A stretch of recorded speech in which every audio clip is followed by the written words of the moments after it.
Bonsoir à toutes et à tous et bienvenue pour ce 16e numéro d'Hebdo Show. On est avec vous jusqu'à 23h, 2 heures de direct et j'ai le plaisir d'être accompagnée ce soir de Nassima Abdelrahman. Bonsoir Nassima. Bonsoir Noël, bonsoir à tout le monde.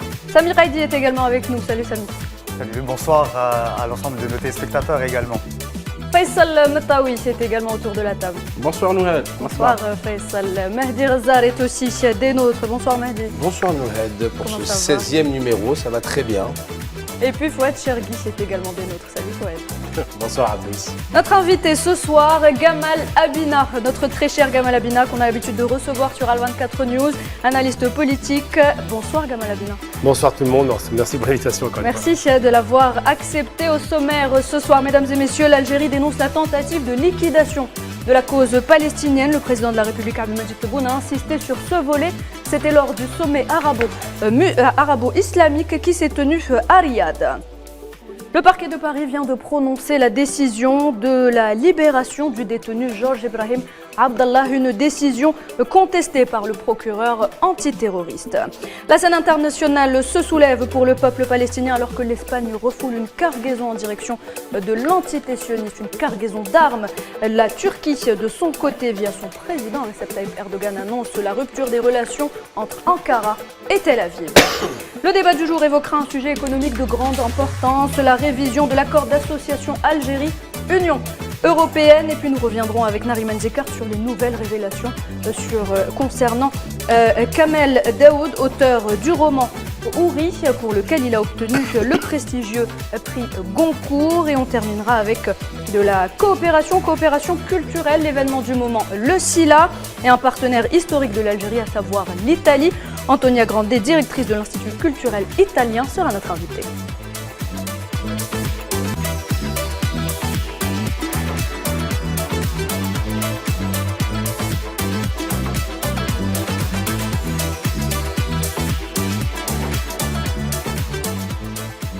Premier sujet, mesdames et messieurs, alors l'Algérie, donc je le disais, a participé au sommet arabo-islamique qui s'est tenu à Riyad. Le ministre des Affaires étrangères, Ahmed Attafi, a représenté le président de la République, M. Abdelmadjid Tebboune. Il a justement insisté dans son discours, lu au nom du président de la République, sur cette tentative de liquidation de la cause palestinienne à laquelle l'Algérie et le monde arabo-musulman s'opposent. Je vous propose de l'écouter, on en parle juste après. ولا أفق لوقف تصعيد الاحتلال الإسرائيلي الاستيطاني وكبح جماحه في إشعال حرب إقليمية شاملة. وفوق كل هذا وذاك هناك خطر تصفية القضية الفلسطينية. تصفية القضية الفلسطينية أولاً عبر تفريغ المشروع الوطني الفلسطيني من مضمونه بطريقة مدروسة وممنهجة ومتقنة التصور والتنفيذ. وتصفية القضية الفلسطينية ثانياً عبر نقض فكرة الدولة الفلسطينية واستبعاد قيامها كشرط محوري من شروط الحل العادل والدائم والنهائي للصراع العربي الإسرائيلي. وتصفية القضية الفلسطينية ثالثاً وأخيراً عبر القضاء نهائياً على مبدأ الأرض مقابل السلام وسط تشبت الاحتلال الإسرائيلي الاستيطاني بوهم تحقيق السلام على مقاسه ووفق أهوائه وأطماعه دون أدنى مراعاة لما أقرته الشرعية الدولية من ضوابط وثوابت وأحكام وفي مقدمتها حتمية إنهاء احتلال الأراضي الفلسطينية والأراضي العربية وعودتها إلى أصحاب الحق عليها. Voilà, c'était donc Ahmed Attaf qui lisait le discours du président de la République, M. Abdelmadjid Tebboune. Mehdi, l'Algérie, locomotive mondiale de la défense du droit palestinien et de la défense des causes justes en général. Écoutez, le message du président de la République, c'est Abdelmadjid Tebboune, à travers la déclaration de son ministre des Affaires étrangères, est on ne peut plus clair. L'Algérie était, est et restera la seule, l'unique locomotive mondiale de la défense du droit palestinien des peuples opprimés à travers le monde. C'est clair, net et précis. Il y a un refus catégorique du président de la République de négocier, marchander, échanger, ou bien, encore pire, vendre la cause palestinienne. Un refus catégorique. La cause palestinienne est ancrée dans l'ADN de l'Algérie. La cause palestinienne fait partie de l'ADN de l'histoire de l'Algérie. Que l'on donne le mandat de représentation arabo-islamique à l'Algérie, de un, c'est un honneur, mais je pense aussi que c'est surtout un devoir. Un devoir par rapport à l'histoire de l'Algérie, pour l'indépendance qu'elle a eue, un devoir par rapport aux 1,5 million de chouhada qui sont morts pendant la Révolution, et pour les plus de 5 millions de martyrs pendant la colonisation. Donc l'Algérie est à sa place en représentant de ce peuple opprimé qui est le peuple palestinien. Et la ligne rouge pour le président de la République et pour tout son gouvernement, c'est la cause palestinienne. Et jamais l'Algérie n'abandonnera la Palestine. Jamais. Kamal Abina, jamais l'Algérie n'abandonnera la Palestine. Bien sûr, parce que d'abord, la Palestine, c'est plus de 80 ans en vérité, si on prend le démarrage de la colonisation, de barbarie coloniale. Ensuite et surtout parce qu'on parle d'une colonisation, de peuplement comme l'Algérie l'a subi. On parle de massacre de masse dès le départ. On se souvient, alors beaucoup de gens ignorent l'histoire d'Azdin El-Qassam. C'était un professeur syrien qui a combattu parce qu'il a senti la colonisation arriver, il a senti que les sionistes européens, donc les Européens, il faut arrêter d'appeler des Juifs, les Européens, sont venus sur une terre qui n'était pas la leur. Et ça rappelle par beaucoup d'abord ce qui s'est passé en Algérie avec d'autres Européens qui étaient venus d'un peu partout, d'Espagne ou de je ne sais où, pour faire du peuplement en Algérie, parce que les Français ne voulaient pas y aller. Et donc effectivement, cette cause est sacrée dans la mesure où d'abord, on se souvient que l'Algérie a dit à la fin de la Révolution, nous ne serons entièrement libérés que lorsque la Palestine sera libérée. Ça, c'est un terme révolutionnaire qui est resté. Ensuite et surtout parce qu'on sait que l'Occident, lorsqu'elle va massacrer, elle va dans des proportions, et ça a été dit à l'instant, dans des proportions abyssales. On parle de 5 à 6 millions d'Algériens tués durant 132 ans. Il faut se rappeler que quand les Français rentrent, parce qu'ils reviennent sur les chiffres, ils assassinent 1 million d'Algériens dès le démarrage. Dès 1830, on démarre par un massacre de masse où on déporte les populations dans le haut plateau. Déportation qu'on observe aussi en Palestine en 1948. Donc tous ces éléments font que l'Algérie, effectivement, sait ce qu'est la bête coloniale, ce qu'est l'Occident lorsqu'il sort de ses frontières pour massacrer et pour surtout s'implanter au niveau des populations européennes, et sait que la cause palestinienne ne peut pas être abandonnée ni bradée. La plupart des pays qui ont signé les accords de la honte, il ne faut plus appeler ça la normalisation, les accords de la honte, parce qu'il n'y a pas de normalisation. On ne fait pas d'accord de normalisation, entre guillemets, donc des rapports normaux, avec un État génocidaire, avec un État raciste et fasciste dirigé par un fasciste revendiqué. Donc l'Algérie refuse cela et elle a raison. Et je pense que ce qui serait intéressant, c'est que les pays arabes qui ont accepté de signer les accords, pourquoi ? Pour de l'argent, pour quelques dollars, pour sortir d'un État soi-disant terroriste, marchander, négocier, tout à fait. Vendre la cause palestinienne. Vendre la cause palestinienne, et pire encore, comme le Soudan, accepter de sortir du stade de terrorisme pour faire plaisir aux Américains. Eh bien, tous ces éléments-là sont constitutifs d'une lâcheté généralisée. Et moi, je m'enorgueillis de penser qu'en 77-78, lorsque l'Égypte, qui va marchander son territoire, le Sinaï, finit par signer un accord honteux avec Israël, au moins elle le fait pour une raison, c'est pour récupérer le Sinaï. Alors que les autres États arabes ont été plus loin. Il n'y a aucune raison de composer avec les sionistes. Je parle évidemment, je ne vais pas donner la liste, vous les connaissez. Ces pays ont juste baissé l'honneur, baissé leur fierté et trahi leur propre population qui est pro-palestinienne. Donc je pense qu'effectivement l'Algérie, là-dessus, a une position qui est propre et nette. Et l'Algérie, justement, a accepté le mandat de représentation arabo-islamique au sein du Conseil de sécurité. Regardez.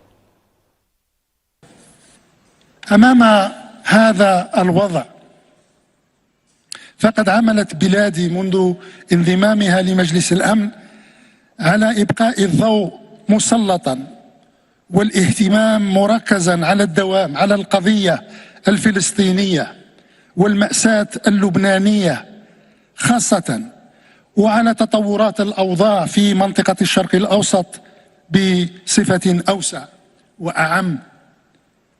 وبذات القدر من الاهتمام ستستجيب الجزائر للطلب الموجه لها من قبل قمتنا هذه لإعادة طرح موضوع العضوية الكاملة لدولة فلسطين بمنظمة الأمم المتحدة، كما أن قناعتنا تبقى راسخة من أنه لا مناص أولا من تكثيف الضغوط على المحتل الإسرائيلي دبلوماسيا وسياسيا واقتصاديا، والعقوبات على شاكلة تجميد عضوية المحتل الإسرائيلي بالأمم المتحدة، وفرض حظر على تصدير الأسلحة إليه تظل من بين المقتضيات الكفيلة بردع هذا الأخير وحمله على وقف حربه على غزة وعلى لبنان، وكذا العدول على إذكاء حركيتها التصاعدية الآثمة. Mahdi. Écoutez, M. Ahmed Attaf a très bien expliqué la chose. L'Algérie a toujours été du côté du Liban et du côté de la Palestine. La constance de la position de l'Algérie fait obligatoirement, elle, la représentante légitime de ces pays qui ont été attaqués. Ça va de soi. Il n'y a même pas besoin de vote, il n'y a même pas besoin de concertation entre les pays arabes. L'Algérie est sortie, choisie naturellement, parce qu'elle a toujours été constante dans ses positions, dans ses choix, dans ses appuis et surtout dans ses aides. L'Algérie n'a jamais fait des aides à demi-mesure, elle a toujours été derrière ces nations-là. Et l'Algérie continuera avec justement cette désignation pour représenter le bloc défendeur de ces populations, et elle le fera comme elle l'a toujours fait, avec honneur et surtout avec fraternité envers ses peuples frères. En fait, ce qui a signalé Nouhed de ce sommet arabo-islamique, parce que c'est déjà deux communautés arabo-islamiques pour la question palestinienne, c'est une réunion bien sûr tardive, hein, parce que ça intervient plus d'une année après le début de l'agression israélienne contre Gaza et maintenant contre le Liban. D'abord, l'Algérie est le seul pays arabe qui évoque le danger de la liquidation de la cause palestinienne, parce que c'est vrai qu'il y a un véritable danger.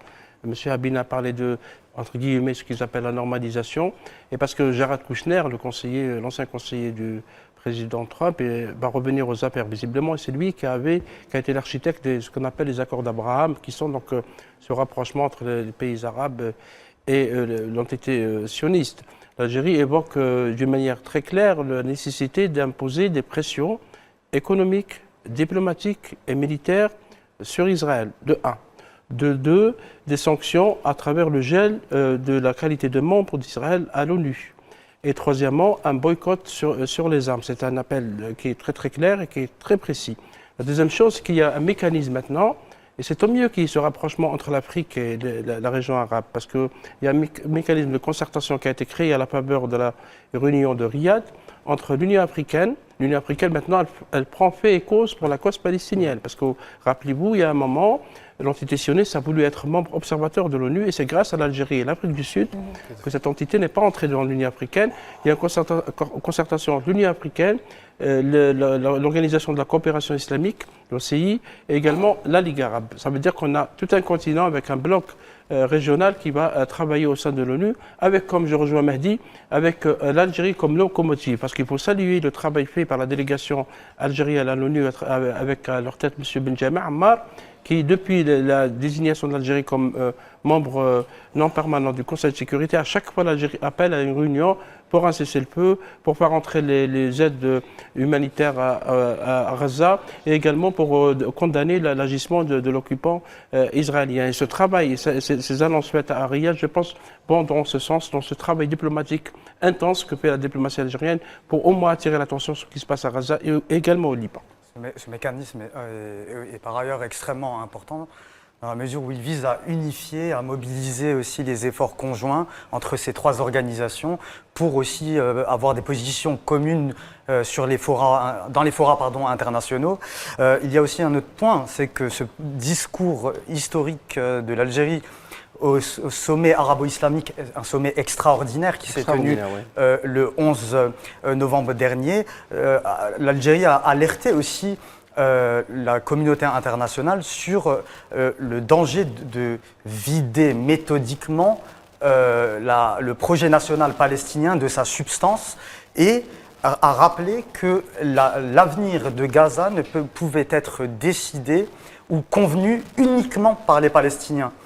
Un autre point aussi qui est important, on a parlé tout autour de cette table de ce mandat arabo-islamique qui a été donné à l'Algérie. L'Algérie a rappelé son engagement favorable à relancer cette demande auprès du Conseil de sécurité des Nations Unies pour l'adhésion de l'État de Palestine comme membre plein et entier et aussi finalement sauver tout un peuple qui risque la disparition.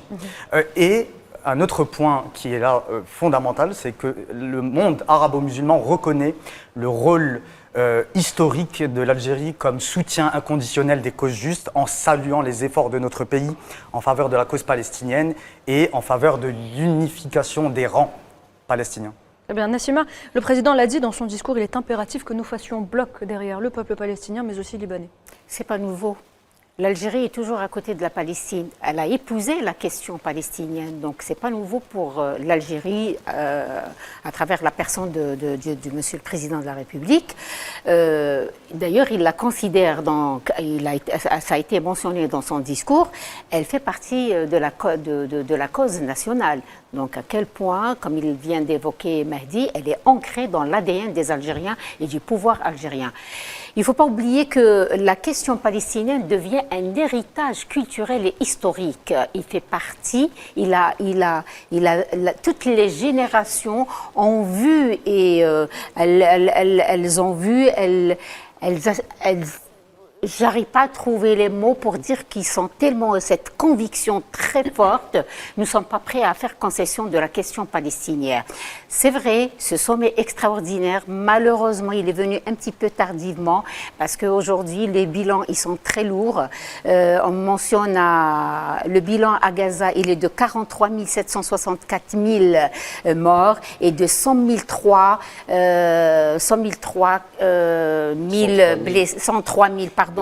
490 000 blessés. Au Liban, le bilan il est de 5 000 morts et de 200 000 blessés.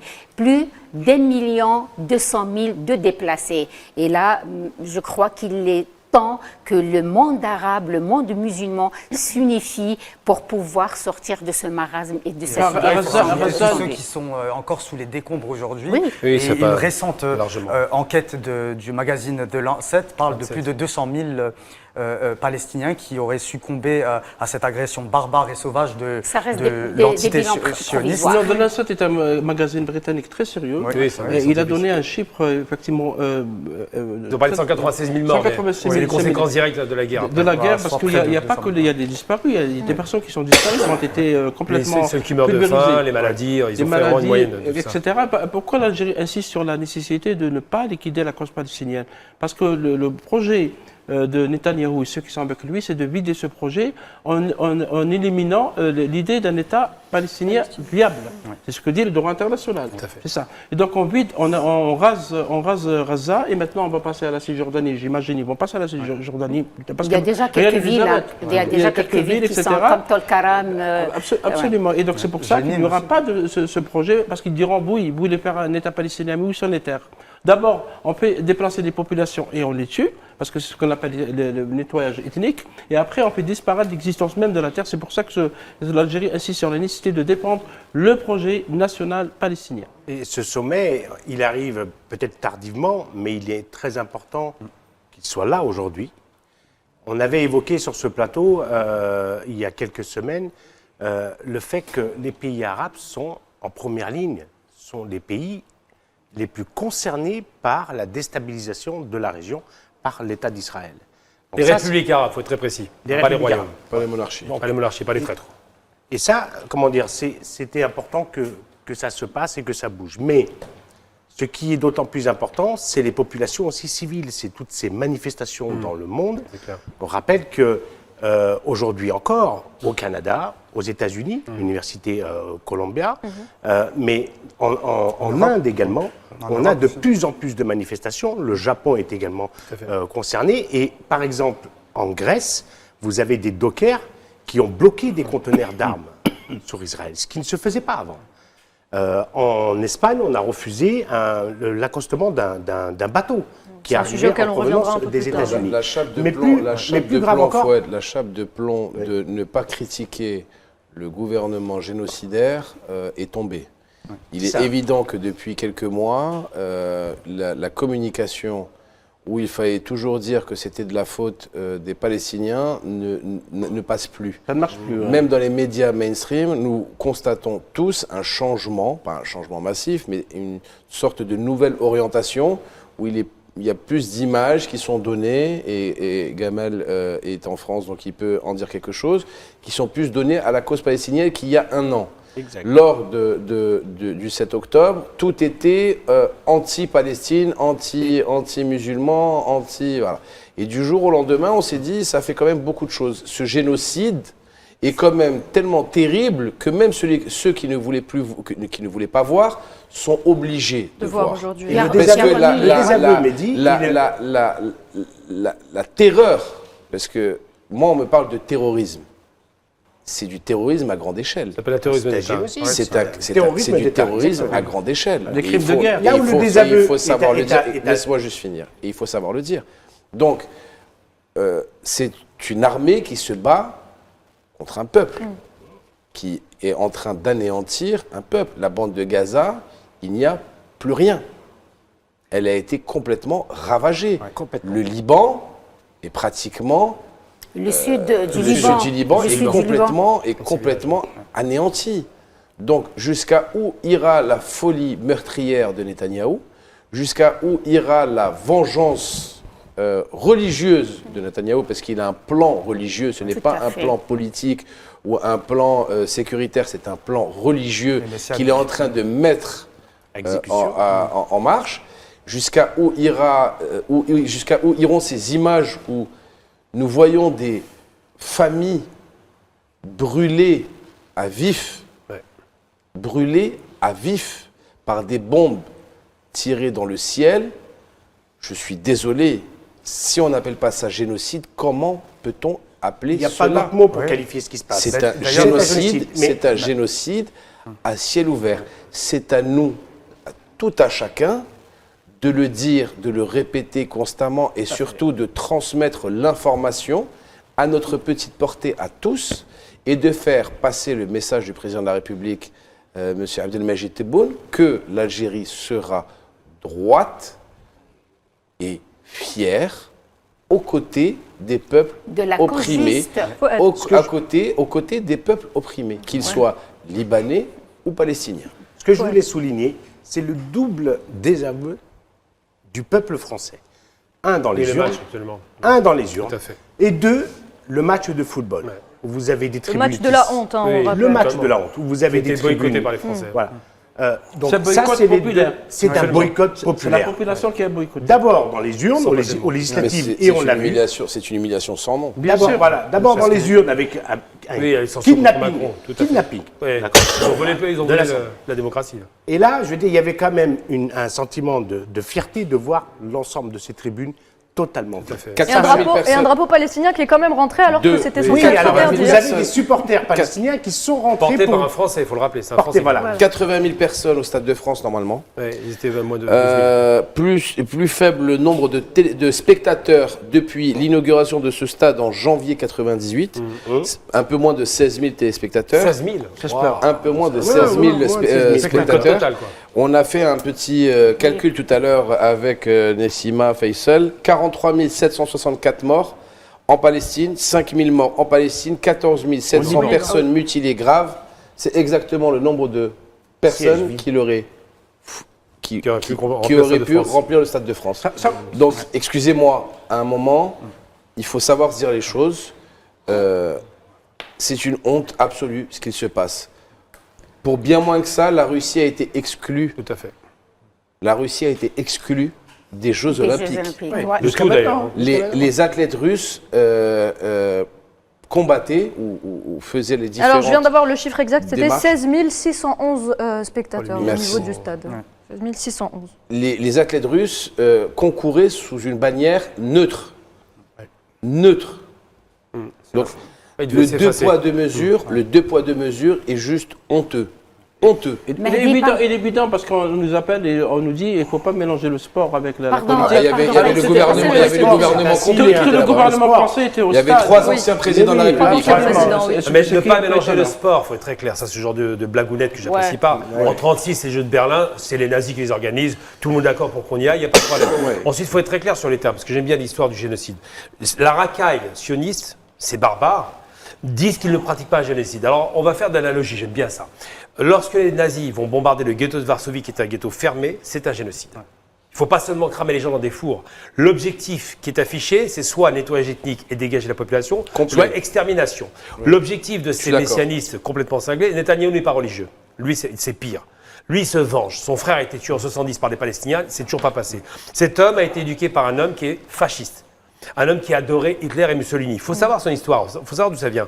Donc cet Européen qui se prend pour un oriental et qui n'en est pas, quand il assassine du Palestinien, il assassine du sous-homme. Il y a un référentiel raciste derrière. C'est pas seulement le fait de dire je me venge, évidemment il se venge, mais c'est aussi et surtout le fait de dire je vais en finir avec ces gens-là pour nettoyer cette population et en finir avec la présence arabe, parce qu'ils appellent ça les Arabes, palestiniennes. Donc il a raté son coup, pourquoi? Parce que les peuples du monde individuel. Messieurs, non, c'est collectif, mais les peuples du monde entier sont pro-palestiniens. Et ça fait partie d'une branche... Samy, gardez votre idée, on revient dans quelques instants. La pub et on continue le débat.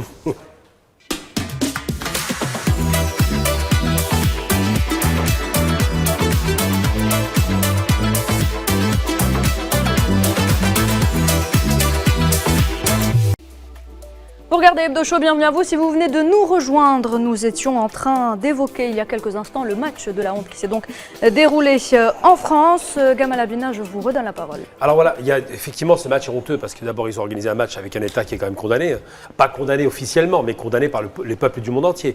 Il se trouve que tout le monde est d'accord pour dire qu'il y a un barbare qui massacre des victimes civiles qui n'ont pas l'armée. Il ne faut jamais oublier ça. Ensuite, un barbare qui est lâche, un bombarde du ciel. Ça rappelle vraiment par bien des égards ce que faisaient les nazis quand ils ont détruit la Pologne. Guernica aussi. Guernica, mais à la limite, avec la Légion d'honneur, mais à la limite, il y avait des combattants à Guernica. Ouais. C'était une guerre civile. Alors que là, il n'y a pas de combattants, il y a juste les gens qui sont faiblement armés, et ça fait 1 an que ça dure. Mais il faut rappeler une chose essentielle à mon sens, c'est que lorsqu'on parle de génocide, s'ils ne veulent pas l'entendre, c'est parce qu'effectivement, ça a un caractère très lourd dans l'histoire et qu'ils pensent être les détenteurs de ce label, comme si c'était les seuls peuples à avoir subi un génocide. Et l'autre aspect important, c'est que moi, j'ai été viré récemment de la télévision CNews. C'est pas grave. Pourquoi ? Parce que j'ai osé dire sur une télévision algérienne que les barbares étaient en face. Ils ne peuvent même pas entendre ce minimum, à savoir que ce sont des barbares. Les chiffres donnés par le Hamas, j'ai toujours dit depuis le début, on dit chiffres du Hamas pour nous faire taire. D'ailleurs, il n'y a pas que moi qui ai été viré. Chiffre du Hamas pour nous faire taire. On est copains de vite là-dessus. Et voilà. Chiffre du Hamas pour nous faire taire. C'est le Hamas. Bah oui, et moi je dis, ils ont sous-évalué les morts. Il y en a beaucoup plus que ça. Sauf que ça vous dérange. Vous préférez nous éteindre avec ça. Donc ces questions-là se posent avec acuité, à savoir, on ne peut pas ne pas qualifier des criminels de génocidaires. On vire les gens qui dérangent. Oui, et puis en plus, on voit bien que la démocratie fonctionne bien. Mais finalement, vous savez Franchement, et je vais te dire, et on va clôturer le sujet. Se faire virer de certaines rédactions, crois-moi, c'est plus une fierté qu'autre chose. C'est un blason. Et maintenant, pour rebondir sur ce que tu dis, que la France s'égosille autant à défendre l'indéfendable, soit, c'est leur choix. Par contre, ils devraient, je pense, quand tu vois 3 présidents de la République, les uns à côté des autres, regarder un match qui est rejeté par le peuple français et qui se déplace en masse pour soutenir ce match-là, je pense que ces 3 présidents français, sans rentrer dans les détails politico-politiques de chacun, devraient plus se concentrer sur la précarité économique actuelle en France et du désastre économique qui est en train de se propager partout en France et en Europe, sous la responsabilité de ces 3 présidents-là successifs. Donc, à un moment, je pense qu'il faut savoir se dire les choses, cher Gamal. Soit, je le conçois. Nous ne sommes pas, peut-être actuellement... On n'est pas gratin. On n'est pas du bon côté de la doxa.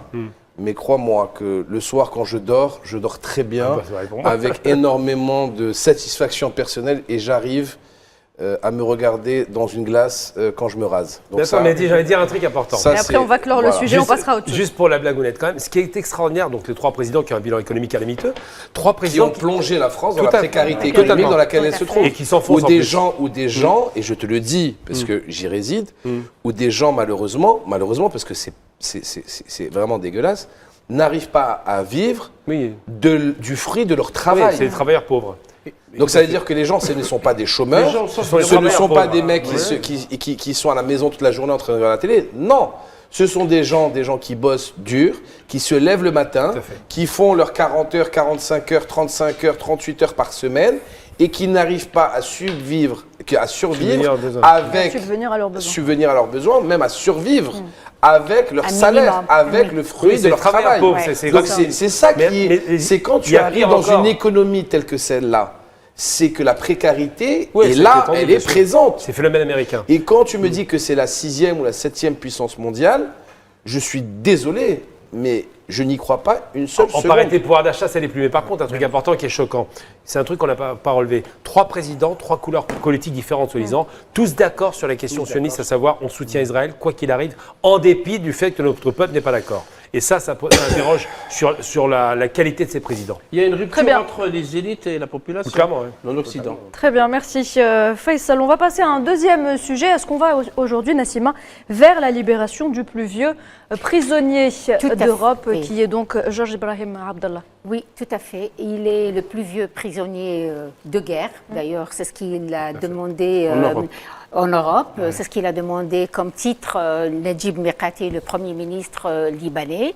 Ils ont formulé à 2 reprises officiellement des courriers pour qu'il soit extradé vers le Liban en 2012 par Mikati et en 2018 par Michel Aoun. Ça a été refusé, bien sûr. Et aujourd'hui, on annonce sa libération, mais malheureusement, elle n'a pas été encore retenue. Ce serait le 6 décembre. Tout à fait. Et donc, on a même un enregistrement de son avocat. C'est ça, exactement. On écoute donc à ce propos l'avocat du détenu libanais. Bonjour, Jean-Louis Chalancé, avocat de Georges Ibrahim Abdallah. Hier, le tribunal d'application des peines a estimé qu'il devait être libéré après les 40 ans de détention qu'il a accomplis en France pour des faits pour lesquels la plupart des militants politiques ont été libérés après 24 ou 25 ans de détention. Le régime d'exception dont il a fait la preuve dans cette durée de prison est lié notamment aux pressions du gouvernement des États-Unis d'Amérique qui était encore présent lors de l'audience pour s'opposer à sa libération. Le procureur antiterroriste a relevé appel de cette décision, manifestement sous pression des États-Unis, puisqu'en réalité, leur souhait est qu'il meure en prison. Cependant, il s'agit d'une première victoire juridique, une première victoire politique, puisqu'il n'est pas nécessaire qu'un arrêté d'expulsion soit pris par le ministre de l'Intérieur français et qu'il suffit que l'ambassadeur du Liban, comme il s'y est engagé, le prenne à sa sortie de détention et le ramène au Liban. Donc, en tout état de cause, aujourd'hui, c'est un premier pas vers sa libération définitive. Voilà, c'était donc Jean-Louis Chalancé, avocat du détenu libanais Georges Ibrahim Abdallah. Gamal Abina, on vient de l'entendre, il disait que le souhait des Américains et des Français est que ce monsieur meure en prison. Tout à fait. Mais est-ce qu'il ne risque pas d'être tué une fois libéré? Alors non, il voulait qu'il meure en prison, c'est vrai, c'est une pression américaine. Alors, il faut savoir que la peine maximum, c'est 22 ans, incompressible. Bon, on est passé à 40 ans, donc c'est le plus vieux prisonnier politique. C'est pas un prisonnier d'autre chose, c'est politique. Pourquoi? Parce qu'il n'a jamais refusé, il n'a jamais accepté de dire pardon ou de révoquer ou de refuser sa cause. Chrétien d'Orient, il faut le rappeler, on aime beaucoup les chrétiens d'Orient quand ils prennent des bombes, mais pas quand ils sont acteurs politiques. Et j'ai eu la chance un soir, je vais vous donner un petit secret, de dîner avec Jacques Vergès, on avait organisé ça avec des Algériens, et il nous a confié directement, alors je lui ai donné un drapeau algérien, ça c'était assez fier pour les 50 ans, il nous a confié qu'il allait donner ce drapeau à Georges Ibrahim Abdallah, avec une casquette algérienne, parce qu'il était très fier de ce qu'était notre révolution. Et surtout, il expliquait qu'effectivement, il ne sortirait pas de prison. Là, c'est un miracle quasiment, quoique ce n'est pas encore acquis. Il ne sortirait de prison que les pieds devant. C'est-à-dire que la France a tout fait, surtout les États-Unis, pour qu'il ne sorte jamais de prison. Parce que la symbolique de cet homme, c'est quoi? C'est le chrétien libanais qui a épousé la cause palestinienne, c'est ça qu'on lui reproche, et qui aurait commis des attentats, ce qui n'est pas vraiment documenté, mais ça leur suffit. Les États-Unis voulaient sa peau parce qu'évidemment, ça fait suite à l'histoire du Drakkar, ça fait suite à la résistance libanaise qui s'est organisée contre la présence coloniale américaine et française, parce que c'était clairement une présence coloniale, on ne va pas se raconter l'histoire. Et Georges Ibrahim Abdallah était devenu un symbole de cela. Et tous les ans, des militants palestiniens, enfin pro-palestiniens et pro-libanais, manifestaient à Paris pour sa libération. Et c'est surtout des gens de gauche d'ailleurs, ce qui était plutôt de gauche.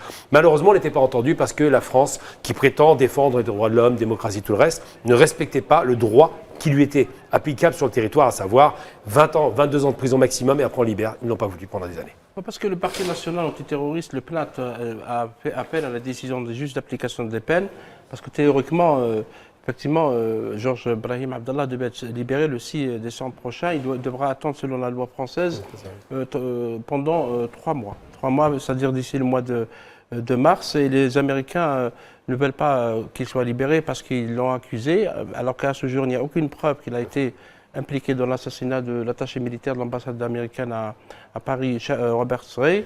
Et c'est pour ça qu'ils ne veulent pas le libérer. Et ça pose aussi des questions sur le niveau de l'indépendance de la justice française par rapport à des puissances étrangères. Comment une justice qui appartient à un État souverain subit des pressions d'un État extérieur, d'une part. D'autre part, je pense qu'il sera libéré parce que l'ambassade de Beyrouth, du Liban à Paris, s'est engagée à faire sortir Georges Ibrahim Abdallah de France, parce que c'est la condition posée par les juges d'instruction. Parce qu'à ce jour de la situation de la crise au Liban, vous savez qu'au Liban, il n'y a pas encore de président. Maintenant, il n'y a qu'un Premier ministre. Les Occidentaux, une certaine partie des Occidentaux veulent avoir un interlocuteur valable, un interlocuteur qui pourrait éventuellement participer à des négociations, à des discussions, notamment pour un retour au cessez-le-feu ou à l'arrêt des hostilités au Liban, même si Tel Aviv disent aujourd'hui qu'elle garde le droit de frapper à tout moment le Liban. Pardon, moi je reviens justement à ce que tu viens d'évoquer, finalement c'est la souveraineté de la justice française qui est remise en cause. Si les Américains doivent faire des pressions pour ne pas libérer un prisonnier de 73 ans, 40 ans de prison, alors qu'il était libérable il y a plus de 9 ans, alors que, comme je viens de le dire avant il est le libérable passage depuis 99, on l'avait dit la dernière fois.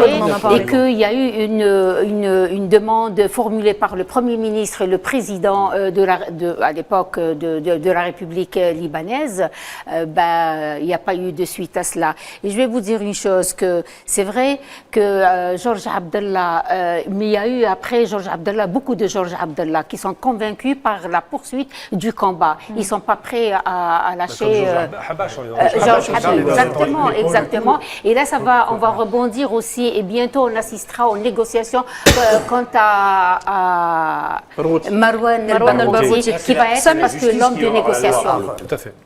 D'accord. Et parce que très rapidement. Mais je pense qu'il y a un point qui mérite d'être souligné. Le cas de Georges Ibrahim Abdallah est extrêmement choquant, parce qu'il faut le rappeler que c'est un combattant libanais qui, en 1984, a été arrêté alors qu'il était en résistance armée au sein de la fraction libanaise révolutionnaire, enfin la fraction armée révolutionnaire libanaise, pour défendre son pays, sa patrie, contre une agression trilatérale qui était franco-israélo-américaine contre le Liban, et qu'il a été traité comme un prisonnier, un banal prisonnier de droit commun, alors qu'il devrait répondre normalement au droit de la guerre, qui est un droit particulier, qui n'est pas la même chose qu'un prisonnier de droit commun. Et dans cette droite ligne, permettez-moi aussi de rappeler les propos d'une prix Nobel de littérature, donc Annie Ernaux, qui considère finalement Georges Ibrahim Abdallah comme étant un prisonnier qui a été victime d'une justice d'État qui fait honte à la France, si je puis dire. Gamal Abina, est-ce que vous pensez que cette décision donc, de libérer Georges Ibrahim Abdallah a un lien avec l'escalade des violences au Liban? C'est très difficile à dire. Je pense que c'est pas à détacher, mais c'était très surprenant. Quand j'ai appris la nouvelle, c'est il y a 2 jours, je crois, j'en croyais pas mes oreilles. Après, quand j'ai commencé à lire le détail, on voit que le parquet fait appel, on se rend bien compte qu'il y a des pressions extraordinaires. Mais en même temps, c'est une façon, c'est une façon politique française qu'on connaît très bien. On tape fort à droite, on fait semblant de donner une petite pichenette à gauche. Comme récemment, pour l'histoire de reconnaître l'assassinat d'un grand résistant algérien de la part de M. Macron, c'est une petite pichenette comme ça, on vous donne une petite sucette et on attend. Alors je pense que c'est une façon de calmer un peu le jeu, mais en vérité, je pense aussi que le parquet, malgré tout, a une certaine indépendance. Oui, c'est un pare-feu. Et en même temps, le JAP a fait du droit, tout simplement. Il respecte le droit. Il voit bien qu'il y a un problème en termes de droit.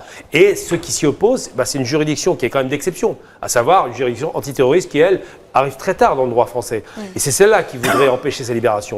Mais la pression américaine n'est pas absente. C'est une énorme pression qui est exercée sur lui parce qu'ils veulent le voir mort en prison, c'est clair. Mais ça a été annoncé déjà à l'époque. Ça a été annoncé que Hillary Clinton, qui était ministre des Affaires, secrétaire d'État, ça a été annoncé publiquement que le département d'État américain a demandé à la France de ne pas libérer Georges Ibrahim Abdallah. Donc très clairement, la justice française, elle est hors la loi sur ce dossier-là. Est-ce qu'on peut considérer que c'est un Mandela de la cause palestinienne. J'ai Oui, c'est il plus est qu'à appelé, il est Mandela. considéré 13 ans de comme plus ça, quand même. Mandela. 13 ans de plus de prison. Plus que Mandela. Ouais, que Mandela, Mandela, c'est 27 ans de prison. Ouais. Mais en plus, c'est pareil, Mandela est accusé de terrorisme, enfin, ce genre de fantaisie. Lui, il est accusé, non pas parce qu'il a eu des actions violentes, on ne sait pas s'il y a eu en réalité, même lui, il ne revendique pas ça, il ne dit pas j'ai commis. Mais on lui met sur le dos, un peu comme Carlos, tout un tas de choses pour essayer de caractériser le fait des attentats de Paris qui ont existé, il n'y a pas de problème, Marbeuf, rue de Rennes, mais qu'on voudrait lui mettre sur le dos. Alors, on ne lui met pas sur le dos ces attentats, mais on essaie de faire une nébuleuse comme ça, enfin, même pas islamiste, il est chrétien, une nébuleuse terroriste. C'est un peu la base. C'était compliqué. Le fait qu'il ne soit pas musulman, c'était un Oui, peu ça les embête, compliqué. mais il n'y a pas que lui. Georges Ça Habash, les c'est aurait pareil. arrangé qu'il soit musulman. Oui, absolument. Je vais te C'est donner un possible. proverbe, je vais te donner un proverbe où je vais changer qu'un mot. Ouais. La politique a ses raisons que la raison elle-même ignore. Il y a un mot que je changeais là-dedans. Elle-même. On a raison. Mais ça s'inscrit aussi dans une logique coloniale, c'est-à-dire que le colonisateur veut toujours dénier le droit aux colonisés de se défendre et de se défendre par les armes aussi. Mais je pense que le gouvernement français cherche l'équilibre aussi. Parce que d'une part, il y a les présidents qui partent au Stade de France assister au match France-Israël. Et en même temps, le lendemain, et en même temps, mais parce qu'ils on n'ont pas annonce ça. la libération prochaine de Faisal, Jean-Luc on Mélenchon. évoquait- On évoquait justement le C'était soutien, le cas le 1er on novembre évoquait le également. soutien à la Ouais. cause palestinienne. Il faut qu'on avance, hein, je suis désolée, on a assez parlé de ce sujet. On va passer à autre chose. On continue à parler du soutien à la cause palestinienne et le dernier soutien en date, c'est celui de l'Espagne. L'Espagne qui a donc interdit à une cargaison d'armes en direction de l'entité sioniste, donc d'accoster au niveau de Algeciras. Donc si c'est bien ça, oui c'est bien ça. Donc c'est un conteneur accusé de transporter des armes sionistes, Faisal. Oui, effectivement, l'Espagne a pris cette décision parce que c'est de la logique du gouvernement espagnol qui est l'un des rares gouvernements européens à avoir quand même une attitude respectable par rapport au génocide à Gaza. L'Espagne a suspendu la vente d'armement, même si la proportion est très très faible pour l'entité sioniste. C'était aussi des décisions prises par d'autres États européens comme l'Irlande, il me semble la Norvège aussi, même si l'entreprise, parce que il faut noter que l'entreprise qui transporte les armes, c'est une entreprise danoise qui s'appelle Maersk. Cette entreprise transporte 80% de l'armement qui part à Israël à partir des États-Unis. Les États-Unis fournissent près de 70% d'armement à chaque fois. C'était un vrai import. Et ce qui est un peu désolant, mais ça ne choque personne, c'est que cet armement est financé par le gouvernement américain. 3,3 milliards ont été décidés par le Congrès, en plus des 500 millions de dollars qui ont été donnés pour entretenir la dome, ce qu'ils appellent la dome de fer, etc., contre les missiles, etc. C'est des milliards. Et le deuxième fournisseur, vous voyez comment l'histoire, elle se répète ou elle revient d'une autre manière, c'est que le deuxième fournisseur de l'Israël, c'est l'Allemagne. Près de 29% de l'armement qui part en Israël vient d'Allemagne. Est-ce qu'il y a un problème de... C'est faux. Oui, c'est incroyable. Le 1%, c'est la France et un autre pays C'est pour européen. rester dans le même ordre d'idée. C'est vrai que l'Espagne exprime sa solidarité en direction de ces pays-là et condamner l'entité sioniste par ce genre de sanctions. Et l'Espagne qui essaye de rallier aussi les autres capitales européennes. Tout à fait. L'Espagne a pour moi l'attitude la plus noble. Avec l'Irlande. La plus noble avec l'Irlande. L'Irlande, la Belgique. Non, avec Ouais, la Belgique l'Irlande. aussi, Les absolument. deux pays les farouches opposants au génocide qui se passe actuellement en Palestine dans l'Union européenne, il faut savoir se dire les choses, c'est l'Espagne et l'Irlande. C'est les deux qui, dès le premier jour, ont haussé le ton et ont dit on arrête le massacre. Les deux pays, ces deux pays, pourquoi ? Parce qu'ils ont eu un passé aussi qui a été Pour les une guerre meurtriers, civile en ouais. Espagne avec Franco L'occupation en Irlande. et en Irlande. On sait très bien colonisation, bah, avec la colonisation qu'il y a eu. Donc, L'Empire britannique. comme l'Algérie, regardez bien comment ça, comme l'Algérie qui a vécu le colonialisme dans sa chair, dans son sang, et ben automatiquement ça devient un défendeur premier. Mais on a l'impression que l'Espagne finalement soutient aussi les pays opprimés parce qu'il y a aussi ces manifestations, Mahdi, je vous coupe 2 minutes, ces manifestations à Madrid en soutien au peuple sahraoui également. Exactement, mais il y a aussi autre chose, c'est que le travail que font les députés espagnols au Parlement européen, Gamal, tu as vu, formidable. c'est De la femme, là. les députés, la femme, voilà, les députés espagnols au Parlement européen, je peux vous assurer, c'est juste impressionnant.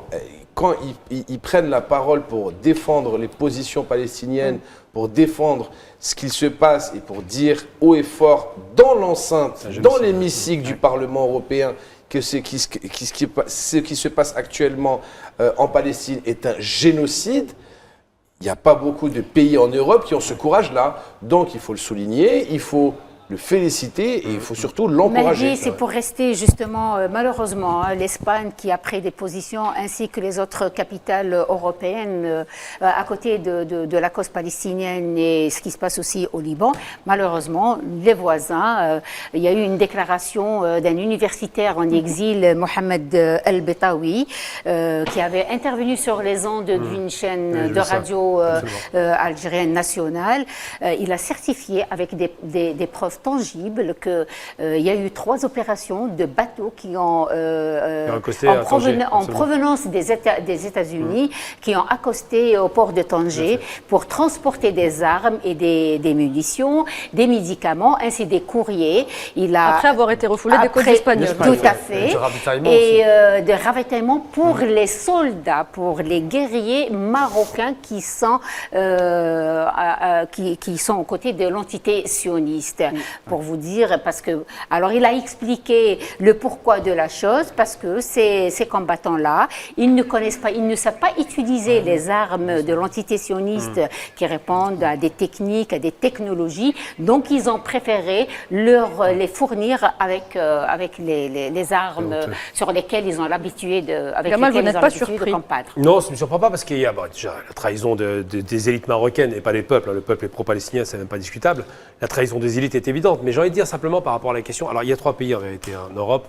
2 qui ne me surprennent pas, l'Irlande, parce qu'elle sait ce que c'est que la barbarie coloniale anglaise, ils ont connu dans leur chair. Oui, jusqu'au siècle dernier, jusqu'à la moitié du siècle, donc ils savent ce que c'est. Et les Irlandais ont toujours été très proches du monde arabe pour ça. La Grèce est aussi très proche des Arabes, on ne se rend pas compte, mais ils ont même, pendant la guerre civile à l'époque du Liban, ils étaient très présents. Oui, mais la Grèce n'ont pas les... Excuse-moi. Non, ils n'ont pas se passé.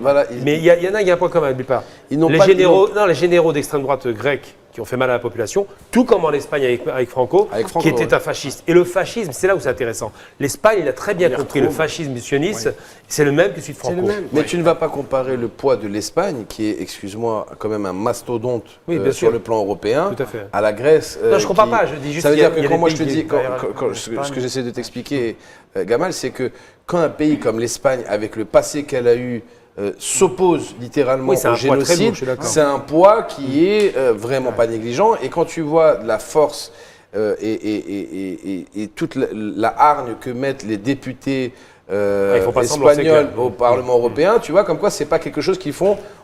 Mais moi, ce qui me surprend, c'est pas. Ils le font vraiment du cœur. Et ça, je te le dis, c'est une fierté. Oui, ils sont sincèrement convaincus. C'est des gens engagés, convaincus. Ce sont des gens engagés, qui ont des convictions profondes et personnelles, et surtout qui n'obéissent à aucun lobby. Mais j'ai envie de dire que c'est ça la différence. On a une analogie. Tu as des gens qui obéissent à des lobbies, qui font des choses qu'ils ne pensent pas réellement. Tu comprendras de qui je parle. Et tu as des gens qui justement le font par humanité, par humanisme, par... Peut-être qu'ils ont plus juste les mêmes par engagement personnel. Samy voudrait intervenir. Tu comprends? Alors j'ai envie de dire que cette nouvelle qui est très choquante de ce énième navire qui a été refusé dans les ports espagnols et qui a élu domicile dans un port marocain, celui de Tanger, est une énième compromission et trahison de ce régime tyrannique marocain contre le peuple palestinien qui subit aujourd'hui un génocide.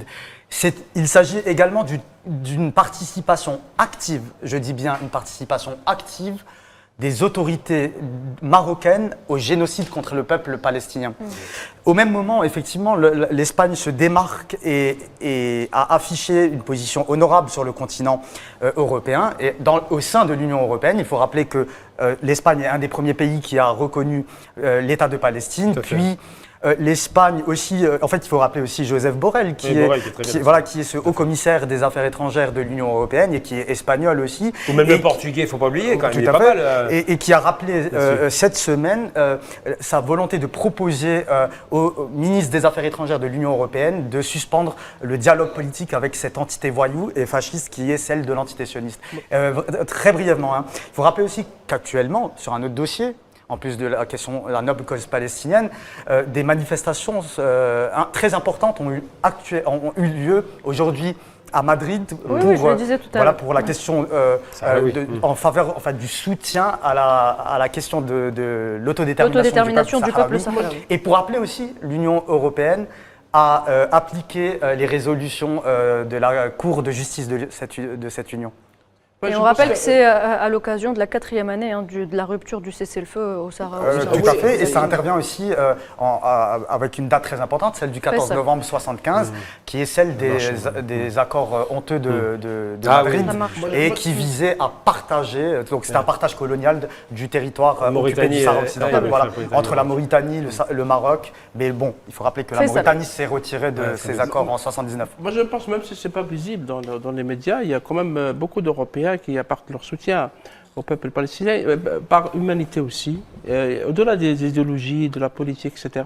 Parce qu'on ne peut pas être insensible lorsqu'on voit des bébés brûlés vifs, des mamans tuées avec des bébés dans leur ventre, des vieillards tués, des secouristes attaqués, des journalistes attaqués, parce qu'on a oublié le bilan de nos confrères. On a plus de 170 journalistes tués dans une courte période, c'est du jamais vu dans l'histoire de l'humanité. Moi, je dirais plutôt assassinés tués, parce qu'ils sont ciblés. Ils ont ciblé, oui, ils ont ciblé. Je termine. Laissez-le finir. Je termine, s'il vous plaît. Donc il y a quand même des résistances, j'ose dire. Il y a des gens qui lèvent la voix, il y a des députés belges qui sont très actifs, qui ont élevé la voix, y compris contre l'ambassadrice, je pense, d'Israël à Bruxelles. Il y a aussi une forte opinion publique en Norvège aussi, contre les crimes d'Israël. Il y a aussi la Slovaquie, où il y a aussi... donc en Europe, il y a quand même des mouvements, il y a des réactions, des étudiants, des universitaires, des intellectuels, malgré la terreur, parce qu'il y a une terreur qui est appliquée contre les enseignants lorsqu'ils lèvent la voix. À chaque fois qu'on dit un mot, c'est l'antisémitisme. On peut sortir de cette carte d'antisémitisme à tout moment. Donc il y a quand même des résistances. En député, il ne faut pas oublier Rima Hassan. Bien sûr. Qui est attaqué chaque jour. Et tous les jours attaqué par les médias. C'est une agression maintenant. Voilà, on lui demande... On ne cesse de l'attaquer, c'est clair. Mais regardez le comportement de l'armée qu'on dit l'armée la plus morale du monde. La plus morale. Comme si l'armée pouvait être morale, déjà. Voilà. Déjà, mais le comportement des soldats de l'armée génocidaire, des génocidaires et des criminels. C'est honteux ce qui se passe. L'armée sioniste. Déjà, j'aimerais qu'on arrête de les nommer. L'armée sioniste. Vous avez l'armée sioniste, vous avez même des militaires qui jouent avec leur portable, ils font dynamiter. Ils font dynamiter des maisons qui dédicacent à leur propre épouse. C'est dire à quel point dans les maisons, dans les foyers, on rit de cette situation. Oui, ils n'ont pas d'âme, aujourd'hui. On a vu des bateaux qui embarquaient des populations pour aller voir ce qui se passait. Ça les amuse. Ça les amuse, ils en font du tourisme. C'est quand même incroyable. Une attraction. À quel point... c'est monstrueux. À quel point c'est monstrueux ce qui est en train de se produire. Pire, c'est que pardon, Samy, on me dit dans l'oreillette qu'on doit avancer, on ne peut pas continuer à parler de ça. Il faut également revenir sur le fait que la Turquie a décidé de rompre ses relations avec l'entité sioniste. Le président Recep Tayyip Erdogan l'a annoncé cette semaine. Allez-y, Samy. Écoutez, c'est une nouvelle que l'on salue, qui est extrêmement importante, parce que la Turquie a annoncé cette semaine la rupture de ses relations diplomatiques et commerciales avec cette entité barbare et sauvage.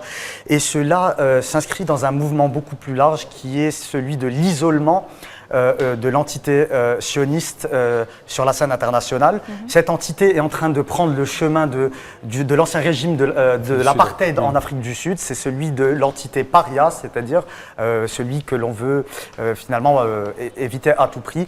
Et il y a quelques minutes, j'ai rappelé aussi ce point de Joseph Borrell qui est aussi un indicateur assez riche, parce que l'Union européenne semble aussi prendre ce chemin. Je vais souligner, Mounouhed, si vous voulez. Rapidement, Faisal, parce que c'est la pub. Rapidement, oui, parce qu'il y a beaucoup de pays quand même qui ont rappelé leur ambassadeur à Tel Aviv et ont rompu leurs relations. Je citerai l'Honduras, le Chili, la Bolivie, le Brésil, l'Afrique du Sud, le Tchad, la Turquie. Et la Turquie a rompu ses relations commerciales depuis très très longtemps avec l'entité sioniste. Très bien. La pub, dans quelques instants. Isolement diplomatique.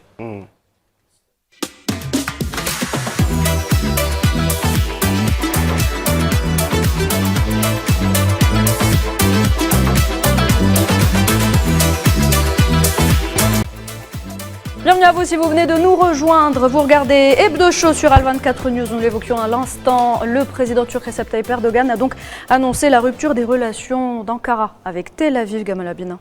Ça rassure parce qu'il faut savoir que M. Erdogan était sous pression. Alors il y a les kémalistes qui sont ultra-sionistes, il y a une opposition qui était très proche d'Israël évidemment, et il y a cette réalité. Il a fallu du temps pour qu'il puisse enfin rompre les relations honteuses que la Turquie, avant lui, avait noué. Pourquoi? Parce qu'il montre la voie à une chose qui est positive, c'est-à-dire que les pays qui ont noué des relations, et le pire c'est les pays arabes, parce qu'encore la Turquie, elle peut considérer que le passé était une trahison, ces pays n'ont pas le courage que lui, il a fini par avoir, alors qu'il a des pressions énormes sur les épaules. Et Erdogan fait quand même partie de l'OTAN, Erdogan c'est quand même l'axe occidental, Erdogan c'est la pointe avancée de l'OTAN dans la région, et Erdogan c'est un président qu'on a voulu abattre par un coup d'État en 2016-2017, je ne me trompe pas. Donc tout ça, c'est un écosystème qui n'est pas favorable, c'est 2016 2019, je crois, non, quand il y a eu le coup d'État. Non, je crois que c'est plutôt. Il y a eu la bombe. Ah bon. Ouais. Et donc, il y a eu des attentats chez lui, c'est récurrent. Donc, le fait qu'il fasse ce geste-là, d'abord, il sait que c'est un minimum syndical par rapport à ces malheureux Palestiniens. Ensuite, il sait qu'il y a eu quelques égarements par rapport à la Syrie. Et il sait surtout, aujourd'hui, que s'il ne le fait pas, et lui qui voulait un petit peu montrer que la Turquie était un peu une sorte de porte-drapeau du Moyen-Orient, eh bien, il ne serait pas à la hauteur de ses attentes, sachant que dès le départ, il était très vent debout vis-à-vis de l'antisétionniste, et sachant qu'il y a eu l'affaire du navire Marmara, le bateau qui avait été attaqué par les sionistes. Oui, mais la Turquie, elle est membre, je termine maintenant, en 2016. La Turquie est membre de l'OTAN quand même, c'est très important. Parce que l'OTAN, il y a quand même, on pensait qu'il y a eu un certain consensus pour le soutien d'Israël, mais là, la blessure a commencé. La Turquie est un pays puissant, c'est la seule puissance de la région qui peut pulvériser Israël sur le plan militaire. Et je pense que cette décision est importante, d'autant plus qu'il n'y a pas d'ambassadeur de l'antisémitisme à Ankara depuis très longtemps déjà, et que cette mesure va ouvrir la voie. J'ai un peu suivi ce qu'ont écrit les médias sionistes, etc. Bien sûr, évidemment, on a pu sortir on a rappelé qu'Erdogan était un islamiste, on a rappelé ceci et cela, mais c'est un discours habituel. Mais je pense que c'est une décision qui va complexer certains voisins de l'antisémitisme dans la région. Faisal, il me semble aussi, il sait très bien que le danger arrive à ses portes. Donc, dans le projet de l'entité sioniste, c'est l'extension vers la Turquie et toute cette zone-là. Et donc, il était temps qu'il réagisse alors que lui-même, il n'a pas protégé la Syrie pendant les 11 années de guerre. Il faut dire qu'il a été partie prenante de la guerre, dans l'instabilité, bien sûr, de la Syrie, y compris un petit peu du côté de la Palestine. Là, ça fait plus d'un an de guerre. Erdogan, il ne s'est pas prononcé sur ce qui se passe à Gaza. Il s'est prononcé auparavant, il y a beaucoup de déclarations. Timidement, parce qu'il avait beaucoup. Il y a eu des discours très timides, parce qu'il avait beaucoup d'intérêt économique avec l'entité sioniste. Là, tout le monde le dit, tout le monde le sait. Donc, et là maintenant, parce qu'il a senti le danger s'approcher à ses portes automatiquement, et d'ailleurs, selon les informations de l'entité sioniste, tout au niveau de la frontière, tous ces chars et toute une escalade au niveau de la protection. Ce qui est certain, c'est que Erdogan maintenant a eu un acquis de conscience. Je pense quelque chose de très sincère, qu'à vaincre sans péril, on triomphe sans gloire. À vaincre sans péril, on triomphe sans gloire. Il y a autre chose. Quel courage de l'armée sioniste de tirer sur des civils désarmés à partir de forteresses volantes. Oui. Tout à fait. Oui. Quel courage. Aucun risque. Est-ce qu'on peut appeler ça une armée? Je ne sais pas. Si ce sont des gamins derrière des joysticks dans des maisons qui envoient des drones pour tirer sur des enfants, des femmes et des vieillards, et pour eux ce sont des militaires, non, ce sont des lâches. Donc, pour moi, ce n'est même pas considéré comme une armée à part entière. Ils devraient avoir honte de ce qu'ils font. Ne vous inquiétez pas. Il y a un proverbe qui est connu, quand la vérité prend l'escalier, le mensonge prend l'ascenseur. Donc, un jour ou l'autre, ils devront répondre de leurs actes devant l'histoire. C'est pas une question de temps, c'est une question de sagesse. Ils n'ont aucune légitimité, peu importe dans le monde. Les gens comprennent et les gens sont au courant que ce qui est en train de se passer est une barbarie à ciel ouvert. Et tant mieux qu'Erdogan ait ce courage politique. Ouais, et justement pour Erdogan... Attendez Samy, je termine, je continue ce que dit Mahdi par rapport à Erdogan. Il y a un ancien ministre des Affaires étrangères israélien qui s'appelle Israël Katz. Je pense qu'il est actuellement ministre de la Défense. Il menace directement Erdogan. Erdogan suit les traces de Saddam Hussein. Il devrait se rappeler comment ça s'est terminé pour lui. Ça veut dire que après, tout de suite après la déclaration du président turc, on le menace directement. Ça veut dire que la Somalie... La défense, il va encore envoyer un avion vous savez, de loin pour... le Mossad et les services secrets... Quel courage. Ils ont la capacité quel courage. C'est des vulgaires terroristes, ils font rien du tout. Ils savent taper sur les petits et les faibles. Ils assassinaient beaucoup de Palestiniens à Paris, ça c'est facile d'envoyer des bombes. Mais par contre, tuer des forts, ils y touchent pas. La preuve, l'Iran les fait trembler, on l'a vu comment il tremblait avec ses deux mains quand il a eu une seule attaque. J'allais dire un truc par rapport à la question de la Turquie. Erdogan est sous pression, mais il y a une chose extraordinaire, il faut vraiment saluer le peuple turc pour ça. C'est qu'ils ont boycotté tous les acteurs qui participent au génocide. Je parle des McDo et tous les produits génocidaires. Et c'est des boycotts. Mais c'est plus que BDS. C'est un mouvement, c'est un boycott total. C'est-à-dire que les Turcs se mettaient à l'entrée des magasins pour que les gens n'y rentrent pas. Et maintenant, ces firmes sont en train de plier bagages et c'est très bien. En fait, par rapport à ces forces d'occupation sionistes, il y a un élément qui est important à mettre en évidence, c'est que cette semaine, un comité spécial onusien a officiellement reconnu que les méthodes exercées par cette entité à Gaza correspondent aux caractéristiques du génocide. Donc le génocide est clair, net et précis. On n'a pas besoin d'un comité. Non, bien sûr, mais en fait, mais regarde ces médias. Quand je te dis que l'ONU est obsolète, je le dis devant je ne sais pas combien de centaines de milliers de téléspectateurs. L'ONU n'a plus de poids. Mais malheureusement, l'ONU est à la botte. Bien sûr. Est à la botte des États-Unis et donc par ricochet à la botte de l'État sioniste. C'est une vérité, c'est un fait. Qu'on me sorte encore une nouvelle commission, qu'on me sorte encore des nouvelles résolutions, qu'on me sorte encore des nouvelles, je ne sais pas comment tu appelles ça, des nouveaux colloques, qu'ils nous font des séminaires à ne plus savoir quoi en faire, ça ne sert plus à rien aujourd'hui. Aujourd'hui, nous sommes le 16 novembre 2024, des enfants, des personnes âgées, des femmes sont attaquées, sont brûlées vifs, chez eux, dans leur maison, sur des routes, ils errent dans la rue toute la journée pour trouver de l'eau, pour trouver juste de quoi boire, de quoi se nourrir. Bien sûr, c'est très juste que tu dis, mais tu n'as pas vu... Pourquoi encore une commission supplémentaire? Tu n'as pas vu finalement Arrêtons de croire le ridicule de certains médias occidentaux qui s'évertuaient à dire non, ne prononcez pas le terme de génocide, etc. Et aujourd'hui ont un démenti officiel des Nations Unies. Écoute, je prends la responsabilité de mes mots. Et moi, comme Gamal d'ailleurs, je suis entre l'Europe et l'Algérie. Ce qui change aujourd'hui, c'est que la peur a changé de camp. Et tout à l'heure, vous avez parlé de l'Iran. C'est un très très bon exemple dans la région de l'Iran. On l'a déjà dit sur ce plateau et on le redit.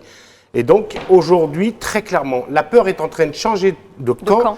À un tel point que vous avez plus de 1 million d'Israéliens qui ont quitté la Palestine occupée.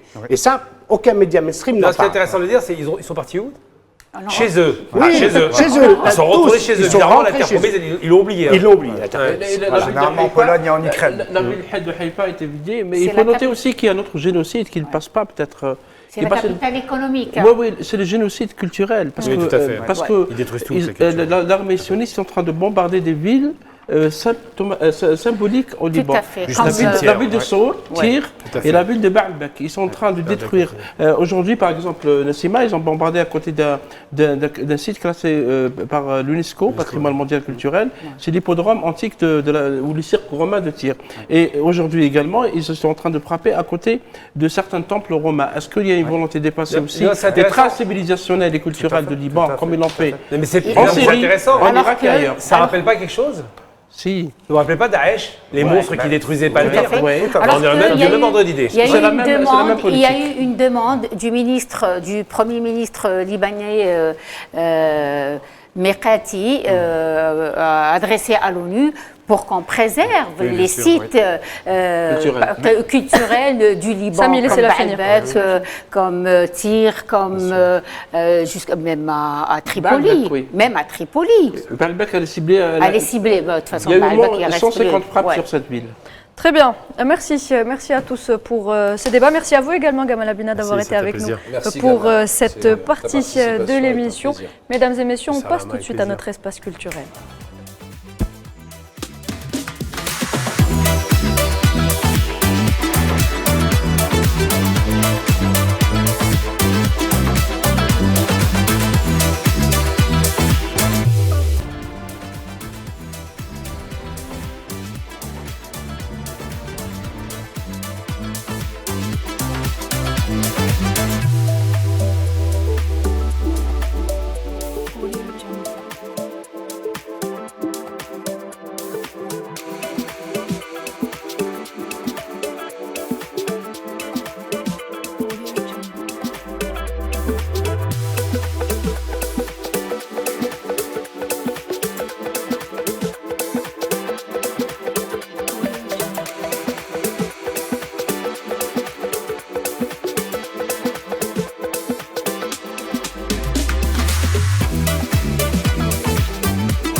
Et on entame cet espace culturel, tout d'abord en accueillant deux dames avec nous sur le plateau. Notre invitée, Madame Antonia Grande, directrice de l'Institut culturel italien. Bonsoir. Bonsoir. Merci d'avoir accepté Buonasera. notre invitation. Grazie. Buonasera. Tu te la pètes avec ton... Oui, je sais. Voilà, c'est Pas vrai. italien, m'a dit. Hein. Bien sûr. c'est- Nariman j'ai Zekar appris nous quatre a mots. également rejoint. Bonsoir Nariman. Buonasera Nouhad. Buonasera Nariman. Alors on commence avec ces nouvelles révélations qui ont été apportées sur l'écrivain Kamal Daoud.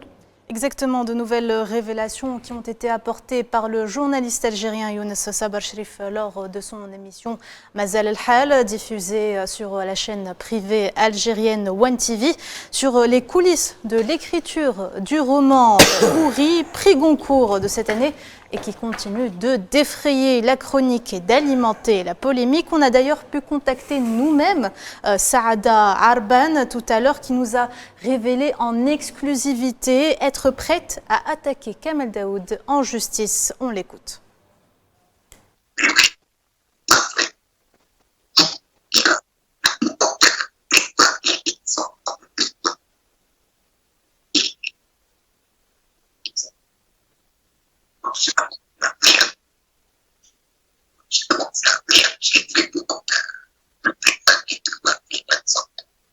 Il a vu beaucoup de détails sur sa vie personnelle. Beaucoup de choses. Il y avait déjà le livre, quand il commence, il parle déjà d'une cicatrice dans le cou. C'est ce qu'elle a. Il dit que c'est un grand sourire.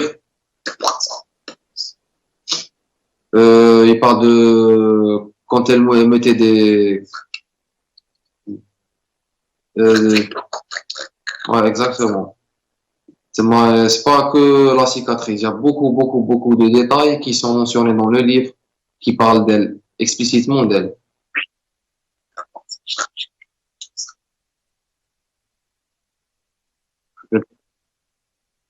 Donc, les avocats vont se charger de tout ça. Beaucoup à vous, merci beaucoup. Merci. Kamal Daoud qui n'a vraisemblablement pas eu le temps de profiter de son prix, Faisal Matawi. Oui, il a eu le Goncourt pour le roman Houri, paru aux éditions Gallimard. Il faut noter que c'est un roman français, édité en France, et par un auteur français, parce que Kamal Daoud est maintenant de nationalité française, pas encore algérien. Mais disons qu'on est dans une affaire unique dans l'histoire des annales de la culture algérienne.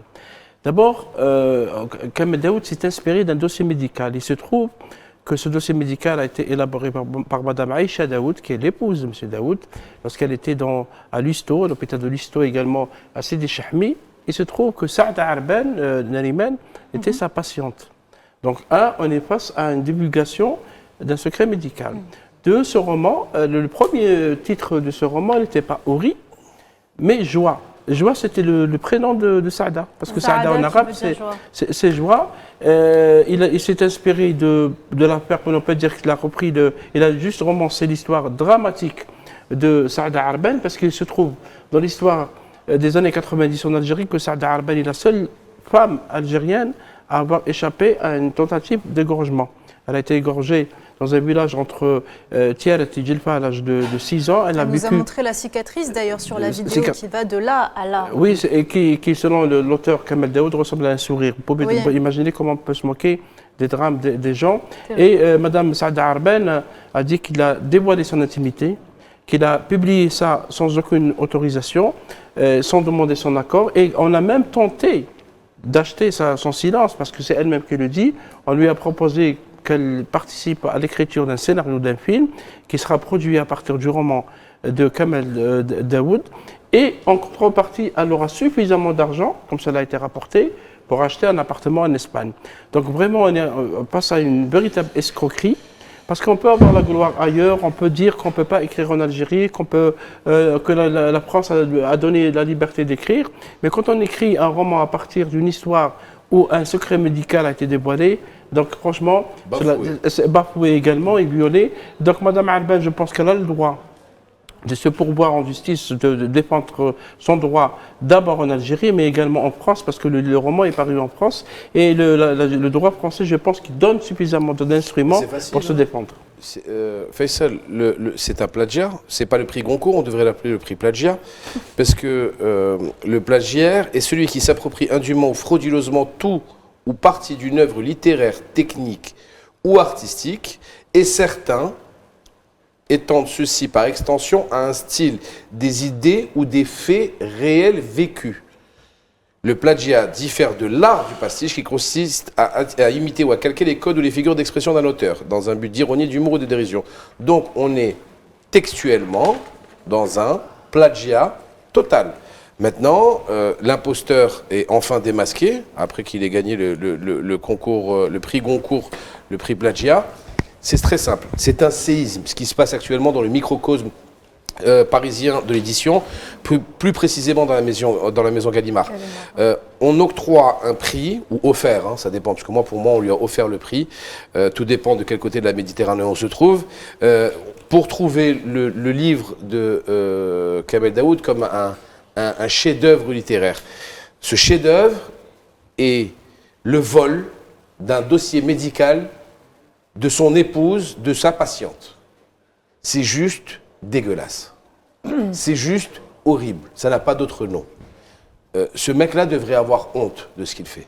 Parce que quand on entend la dame parler, l'appareil qui est mis au niveau de sa gorge, c'est parce qu'elle a été égorgée et que ses cordes vocales ont été tranchées. Donc, on est en train d'utiliser le drame de cette femme pour que monsieur soit dans les beaux salons parisiens à faire le coq en disant que c'est son imagination. Donc, en plus, a dit ça, oui. Il a dit que c'est le fruit de son imagination. Donc, en plus d'être un plagiaire, c'est un mythomane. Donc, j'espère que cette dame va faire ce qu'elle a à faire, ça veut dire attaquer en justice ce bonimenteur. Et si elle a besoin d'aide dans ses démarches d'avocat, je suis sûr et certain que la solidarité algérienne sera, comme d'habitude, légendaire et fera le nécessaire et que ne sera en aucunement lâchée par nos autorités. Parce que ce monsieur, ce qu'il a fait, sur un plan de vue, allez, on va dire... moral. Non, sur un plan de vue, allez, business, allez, on peut passer.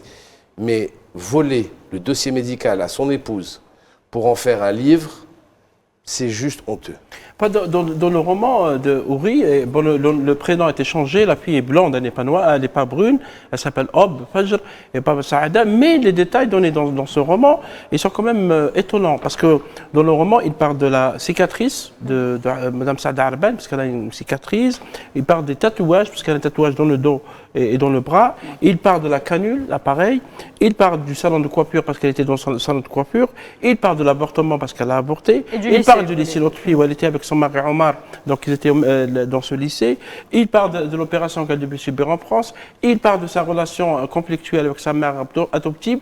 Donc tous ces détails se sont retrouvés dans le roman. Beaucoup de hasard, de coïncidences quand même. Ça fait beaucoup de coïncidences. Il faut noter seulement. C'est honteux et dégueulasse. Absolument. Il faut noter que dans le droit littéraire international, quand par exemple, Kamel Daoud a écrit le livre Meursault contre enquête.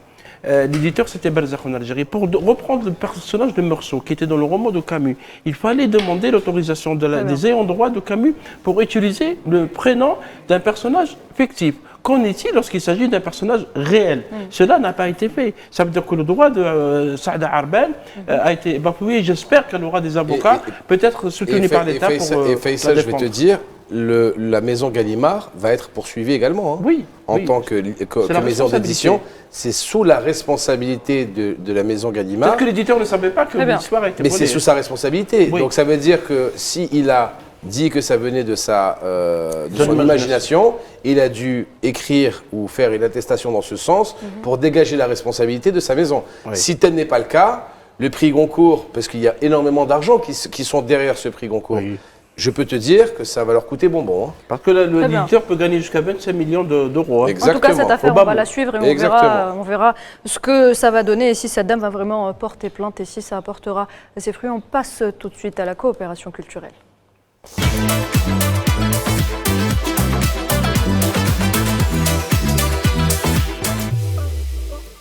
Et la coopération culturelle, on s'y intéresse avec le partenariat historique Nariman entre Alger et Rome.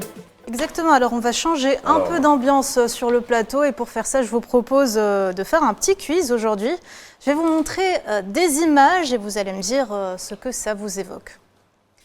Alors, quel est le point en commun entre le film La bataille d'Alger, la mosquée Ketchaoua Kasbah, le palais des Raïs Bastion 23, la mosaïque Le Triomphe de Dionysos, qui se trouve au musée archéologique de Sétif, juste pour info, les basiliques Notre-Dame d'Afrique à Alger et Saint-Augustin à Annaba, ou encore l'opéra Bou'alam Bessaïh d'Alger. L'architecte italien. L'Italie. Oui, je pense. mais pas toutes, non, pas toutes. La contribution peut-être Alors, Mahdi, italienne aussi. Spécialiste de l'Italie. Expertise. Coopération italienne. Spécialiste de la cuisine italienne. Probablement. Non, je donne ma langue au chat. Je ne sais pas, la participation de l'Italie à tout ça. De l'Italie, mais pas que. Ce sont les fruits de la coopération culturelle qu'entretient l'Algérie avec plusieurs autres pays du monde sur différents segments.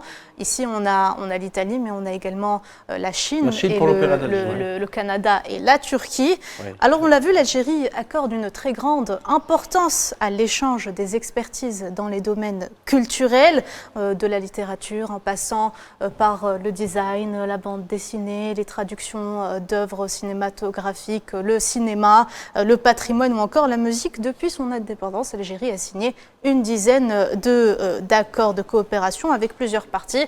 Alors on a la France, le Canada, l'Égypte, la Tunisie, la Russie, les États-Unis et bien sûr l'Italie. Donc outre la coopération dans le domaine cinématographique très florissant dans les années 60 et 70 et la création d'un institut culturel italien à Alger dès l'indépendance, la relation entre Alger et Rome est très étroite parce que de nombreux accords lient les deux pays dans un effort mutuel en matière de conservation de patrimoine culturel et artistique. Antonia Gandé, Alger et Rome partagent un lien et une histoire, un patrimoine qui remonte à l'Antiquité. On peut citer la prison de Jugurtha à Rome ou encore les ruines de Timgad à Batna, n'est-ce pas? Et bien sûr, plein d'autres monuments. Oui, vous avez tout dit déjà. Et justement, comment est-ce que vous voyez cette coopération? À travers quel domaine elle se concrétise, cette coopération algéro-italienne? Oui, comme vous avez dit, la coopération remonte à l'Antiquité. Donc, on peut dire que les patrimoines archéologiques, la présence du patrimoine archéologique en Algérie est très importante et on peut dire que la majorité des ruines romaines en dehors de l'Italie sont en Algérie.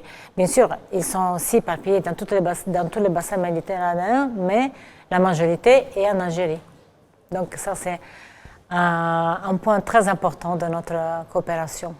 À partir de là, on peut développer jusqu'à maintenant. Oui, justement, l'Italie reste un ancien partenaire de l'Algérie en matière du patrimoine archéologique.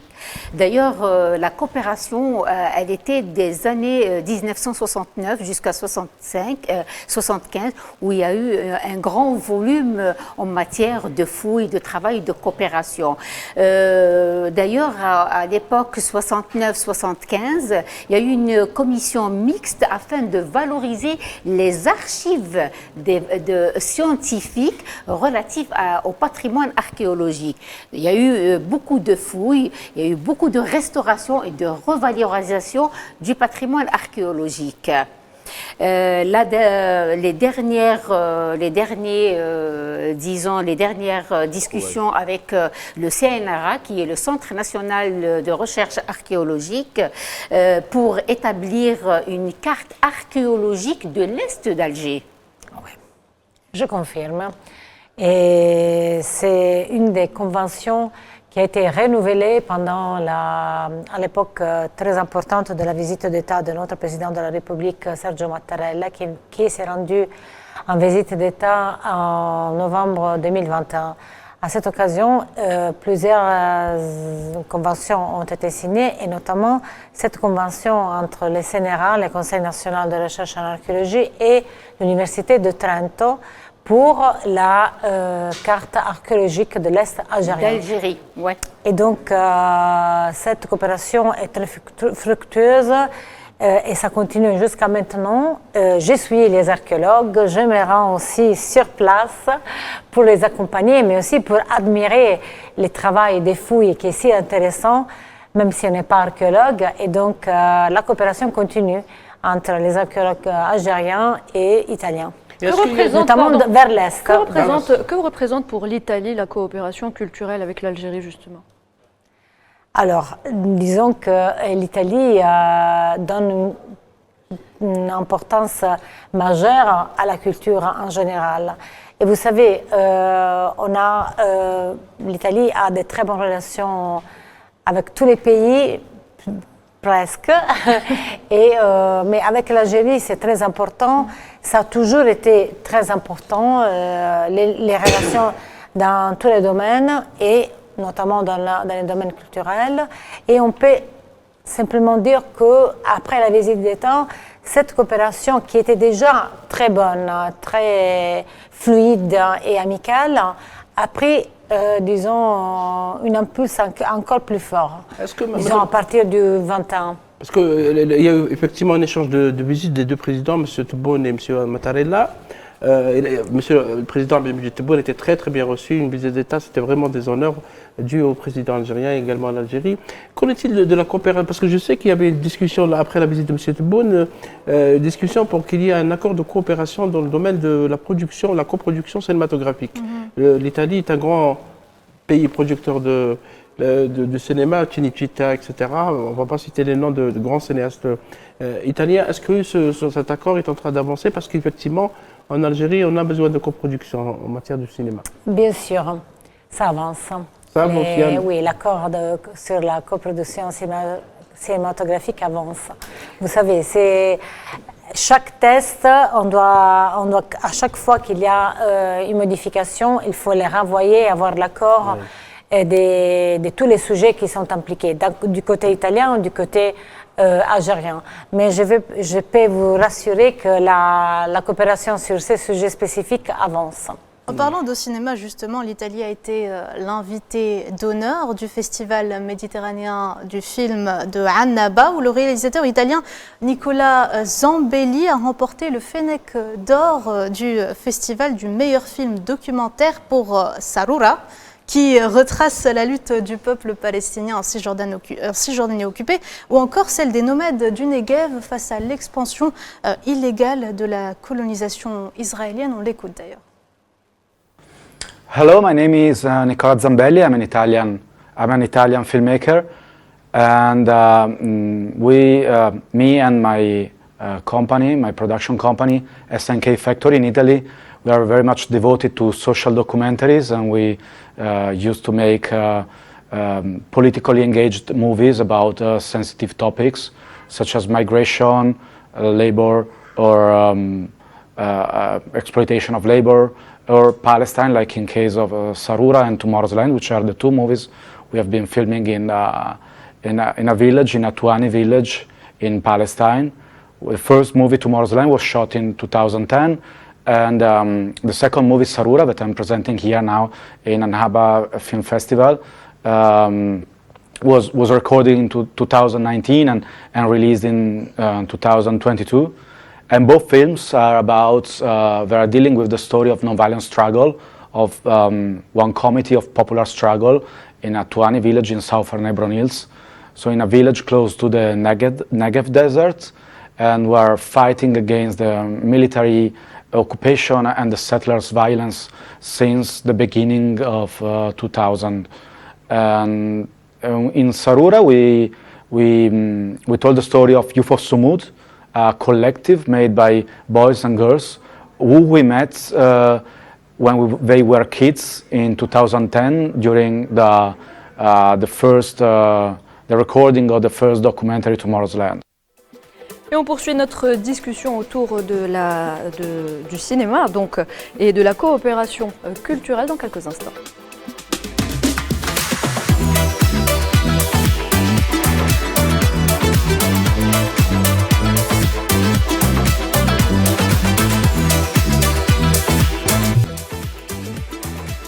Bienvenue à vous si vous venez de nous rejoindre pour cette dernière partie d'Hebdo Show. Et Nalimen, on continue à parler cinéma.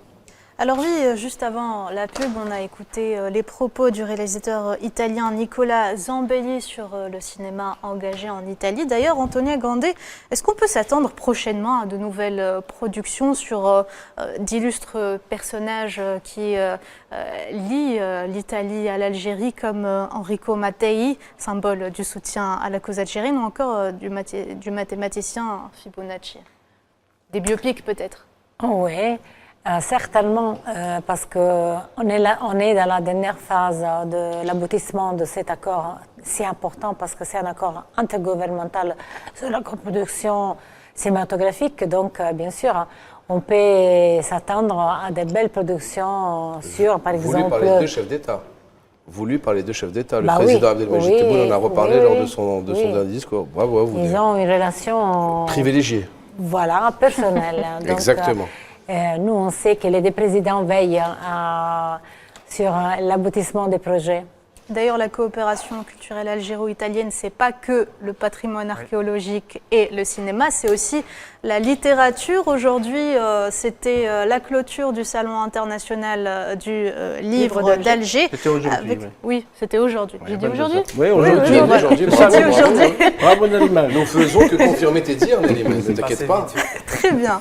Alors, Belle image. du coup, comme je disais, aujourd'hui, c'est clôturé la 27e édition du Salon international du livre d'Alger avec une présence très puissante de l'Italie associée là, comme chaque année.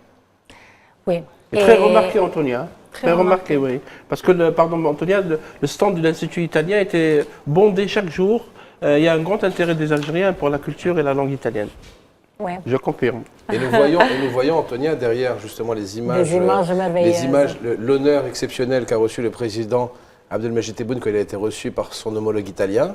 Et ça ne fait que conforter parce que toutes et tous autour de la table, vous parlez de la culture, du patrimoine. Moi, je parle, comme d'habitude, de business et de politique.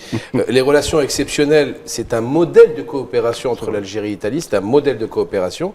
Ce sont des relations fraternelles, des relations solides. Le président algérien a été reçu, le président italien a été reçu également.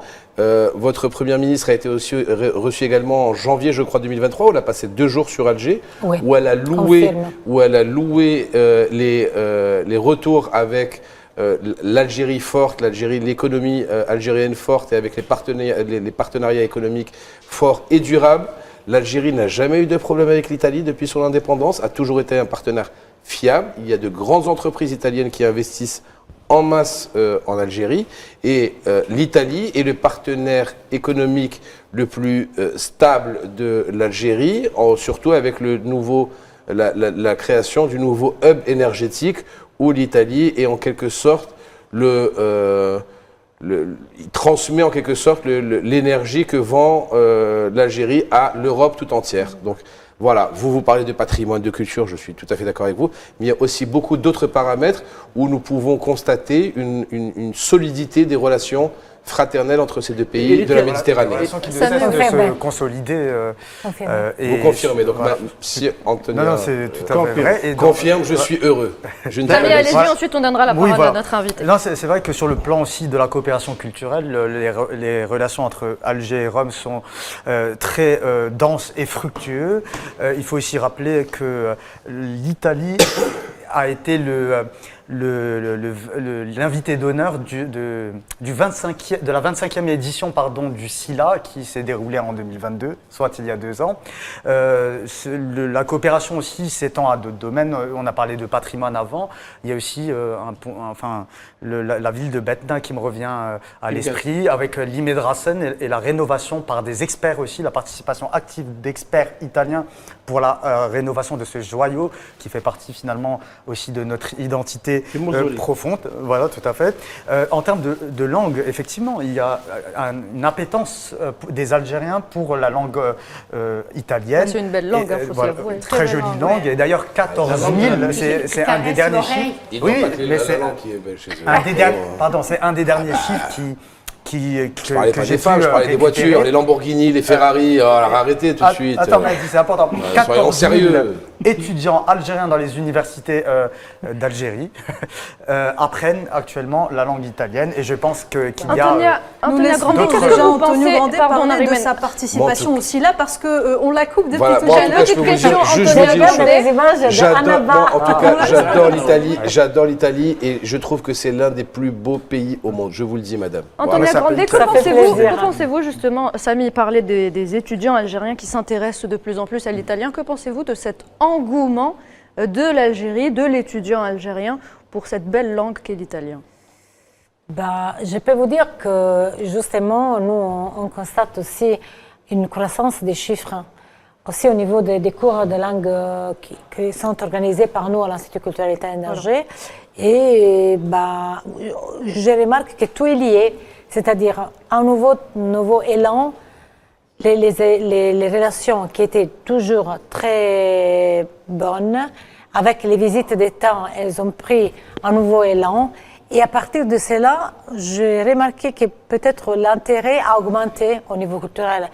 Et nous, bon, on a toujours fait beaucoup d'efforts pour être à la hauteur des attentes. Parce que déjà, ça a commencé, comme a été déjà mentionné, par l'invitation comme invité d'honneur au SILA 2022. Et ça, c'était à la suite de la visite d'État de notre président. Parce que c'était votre président qui a voulu l'Italie inviter d'honneur aussi là. Et à partir de cette expérience qui était exceptionnelle, on a toujours essayé d'être à la hauteur des attentes, de faire de plus en plus dans tous les domaines. Et notamment, on a augmenté de plus en plus l'offre des cours parce qu'on a vu aussi l'augmentation de la demande. Et je peux vous dire qu'à partir de 22, il y a eu une croissance régulière du nombre des étudiants au niveau des cours de langue italienne à l'Institut. L'Algérie a un accord un traité d'amitié et de coopération. C'est parmi les rares pays où l'Algérie a cet accord très, très important. Et je sais qu'en 2002, il y a eu un accord de coopération culturelle, scientifique et technologique qui a été signé. Et il portait sur la création d'une école de restauration du patrimoine. Oui. Les Italiens dans le monde En de CIMA 2018. oui, sont les spécialistes numéro 1 dans le monde, suivis des Grecs pour la restauration du patrimoine. Est-ce que cette école, elle est là? Est-ce qu'il y a un projet pour justement qu'il y ait de formation? Parce qu'en Algérie, on a besoin de formation dans le domaine de la restauration du patrimoine matériel. Pardon, Antonia, juste pour rajouter un détail, c'est que c'est l'école de Cherchel, culturelle à Tipaza, avec Rome en 2020. Oui. Voilà. Elle est opérationnelle, donc. Bah oui. Et justement, d'après nos archives, cette école est l'école nationale sur la restauration et conservation des biens culturels qui se trouve à Tipaza. Et d'après nos archives, j'ai trouvé tous les documents qui montrent les soutiens que l'Institut de la restauration italien a donné à la mise en place de cette école, qui est fonctionnelle. Et d'ailleurs, pendant la visite d'État, il y a eu la rénovation de cet accord entre l'École nationale de restauration et conservation des biens culturels avec l'Institut de restauration de Rome, qui est une entité, une des plus importantes au monde pour la restauration. Et je peux rajouter que dans le cadre de cette convention, il y a eu un très bon cours de formation, vu qu'on a besoin de formation. Alors, à la suite de cette convention, moi, je me suis battue pour la mise en place un des principes de cette convention qui portait sur la formation. On a reçu, l'école de Tipaza a reçu une formatrice qui venait de Rome, de l'Institut central de la restauration, qui a formé pendant presque un mois les élèves de l'école, les élèves algériens de l'école de restauration de Tipaza. Et donc, de plus en plus, il y a cette coopération entre les deux centres, entre l'école algérienne et les centres italiens, pour former les restaurateurs algériens. Justement, Antonia, la coopération entre Alger et Rome, c'est également la recherche universitaire et la recherche scientifique qui revêt une grande importance, n'est-ce pas? Oui. Et par exemple, déjà, la Convention sur l'archéologie a quand même un côté scientifique. Mais je peux vous dire qu'il y a de plus en plus des conventions qui se signent entre différentes universités algériennes et universités italiennes. Et par exemple, je reviens toujours à la visite d'État parce que oui, c'était un moment vraiment magnifique, historique. Et donc pendant cette visite, il y a eu aussi la signature d'une convention entre Milan et l'Université de Milan et l'Université de Géant. Mais de plus en plus, il y a des conventions. Par exemple, toujours au niveau de l'archéologie, je vois des images merveilleuses de votre désert qui est le plus beau au monde, à mon avis personnel. C'est pas que le vôtre. Hein, il est universel. Il est universel, c'est le plus beau dans le monde et tout le monde le pense, vous inquiétez pas. Alors il y a une autre convention qui est vraiment très importante entre l'Université de Rome, la Sapienza, qui a un rôle majeur au niveau de la préhistoire. Hein, et donc, ce département de l'Université de la Sapienza de Rome a signé un accord fondamental avec votre Centre national de recherche archéologique. Non, le CNRA, c'est plus long. C'est le Conseil, le Centre national de recherche anthropologique, historique et préhistorique. CNRPH, le CNRPH. Voilà. Et donc, il y a une collaboration, notamment pour l'archéologie préhistorienne, donc pour faire des travaux dans votre merveilleux Sahara. Et dernièrement, il y a eu, pardon Mahdi, il y a eu la signature d'une convention qui concerne une coopération avec l'EPO, l'École d'architecture d'Alger, pour la mise en place d'un magistère en restauration des biens culturels avec les Italiens. Alors nous, ce que je peux dire, c'est que l'Institut l'Institut culturel italien d'Alger a signé une convention avec l'EPO, donc l'école d'architecture et d'urbanisme, parce qu'on a déjà collaboré 2 ou 3 fois sur l'organisation de la Journée mondiale du design. Et donc, on a invité des experts de l'Italie qui ont donné des conférences, des masterclass de formation. Et je peux rajouter, donc ça, c'est une convention qui est en place, toujours fonctionnelle pour réaliser des activités communes au niveau de formation, conférences, même des projections de films qui portent sur les thèmes spécifiques de l'architecture et du design. Et à part cela, je peux rajouter que beaucoup d'universités italiennes signent des conventions dans leur autonomie et indépendance, avec des universités algériennes et, disons, de plus en plus, même sans l'intervention de l'ambassadeur de l'Institut culturel. Donc peut-être ce que vous mentionnez, c'est un accord qui a été signé, disons, par une autre université italienne. Ce qui rassemble surtout l'Algérie et l'Italie, c'est leur amour pour le sport, notamment le football.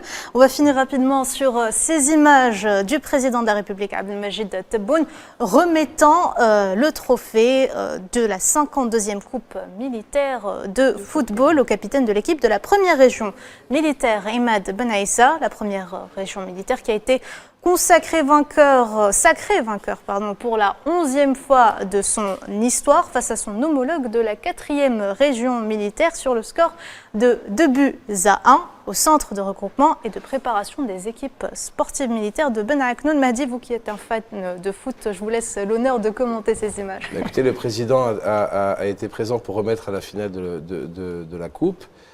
Ça a été un beau match, ça a été un match âpre.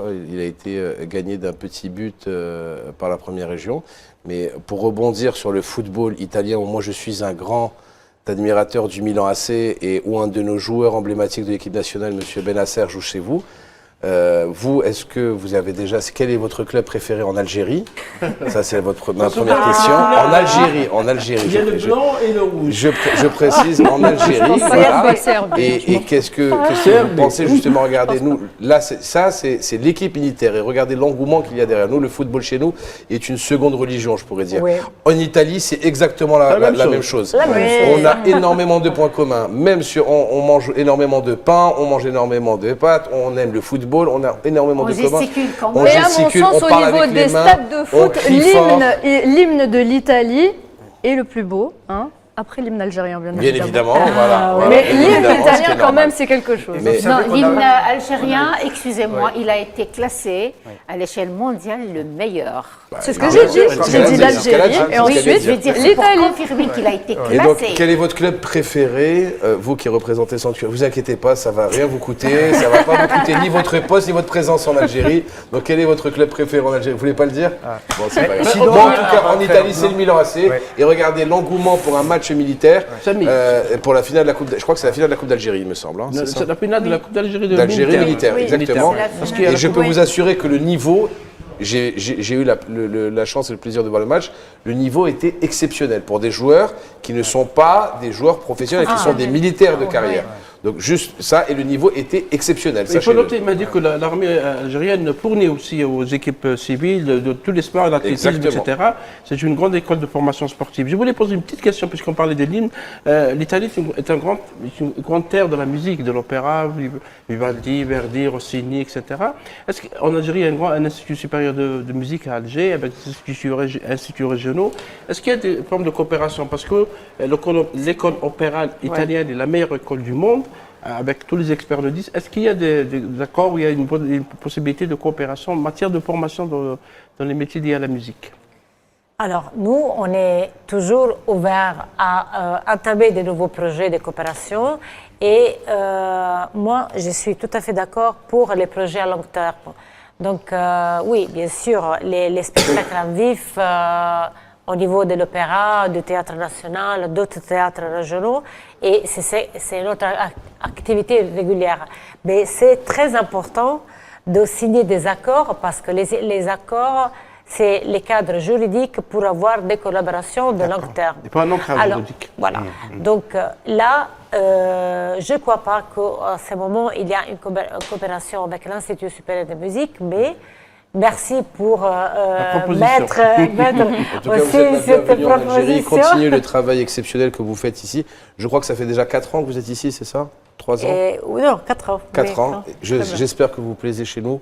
Et vous êtes la bienvenue, et toutes les Italiennes et les Italiens sont les bienvenus, surtout vos voitures qui sont magnifiques. Voilà, j'adore. Uniquement les voitures. Non, merci Antonia Grandé. Merci Antonia Grandé d'avoir été avec nous ce soir. Je rappelle que vous êtes directrice de l'Institut culturel italien. Mahdi, avant de se quitter, je vous donne une info que je viens de recevoir. Il faut savoir que les militaires vont chercher leurs joueurs de foot au niveau des clubs professionnels. Ah bah tu vois, je sais. Voilà. Mesdames et messieurs, on arrive à la fin de cette émission. Merci à vous de nous avoir prêté attention. Merci également à Gamal Abina d'avoir été avec nous en première partie de cette émission. Encore merci Antonia Grandé. Mesdames, messieurs, à la semaine prochaine, même heure, même chaîne. Très bonne soirée.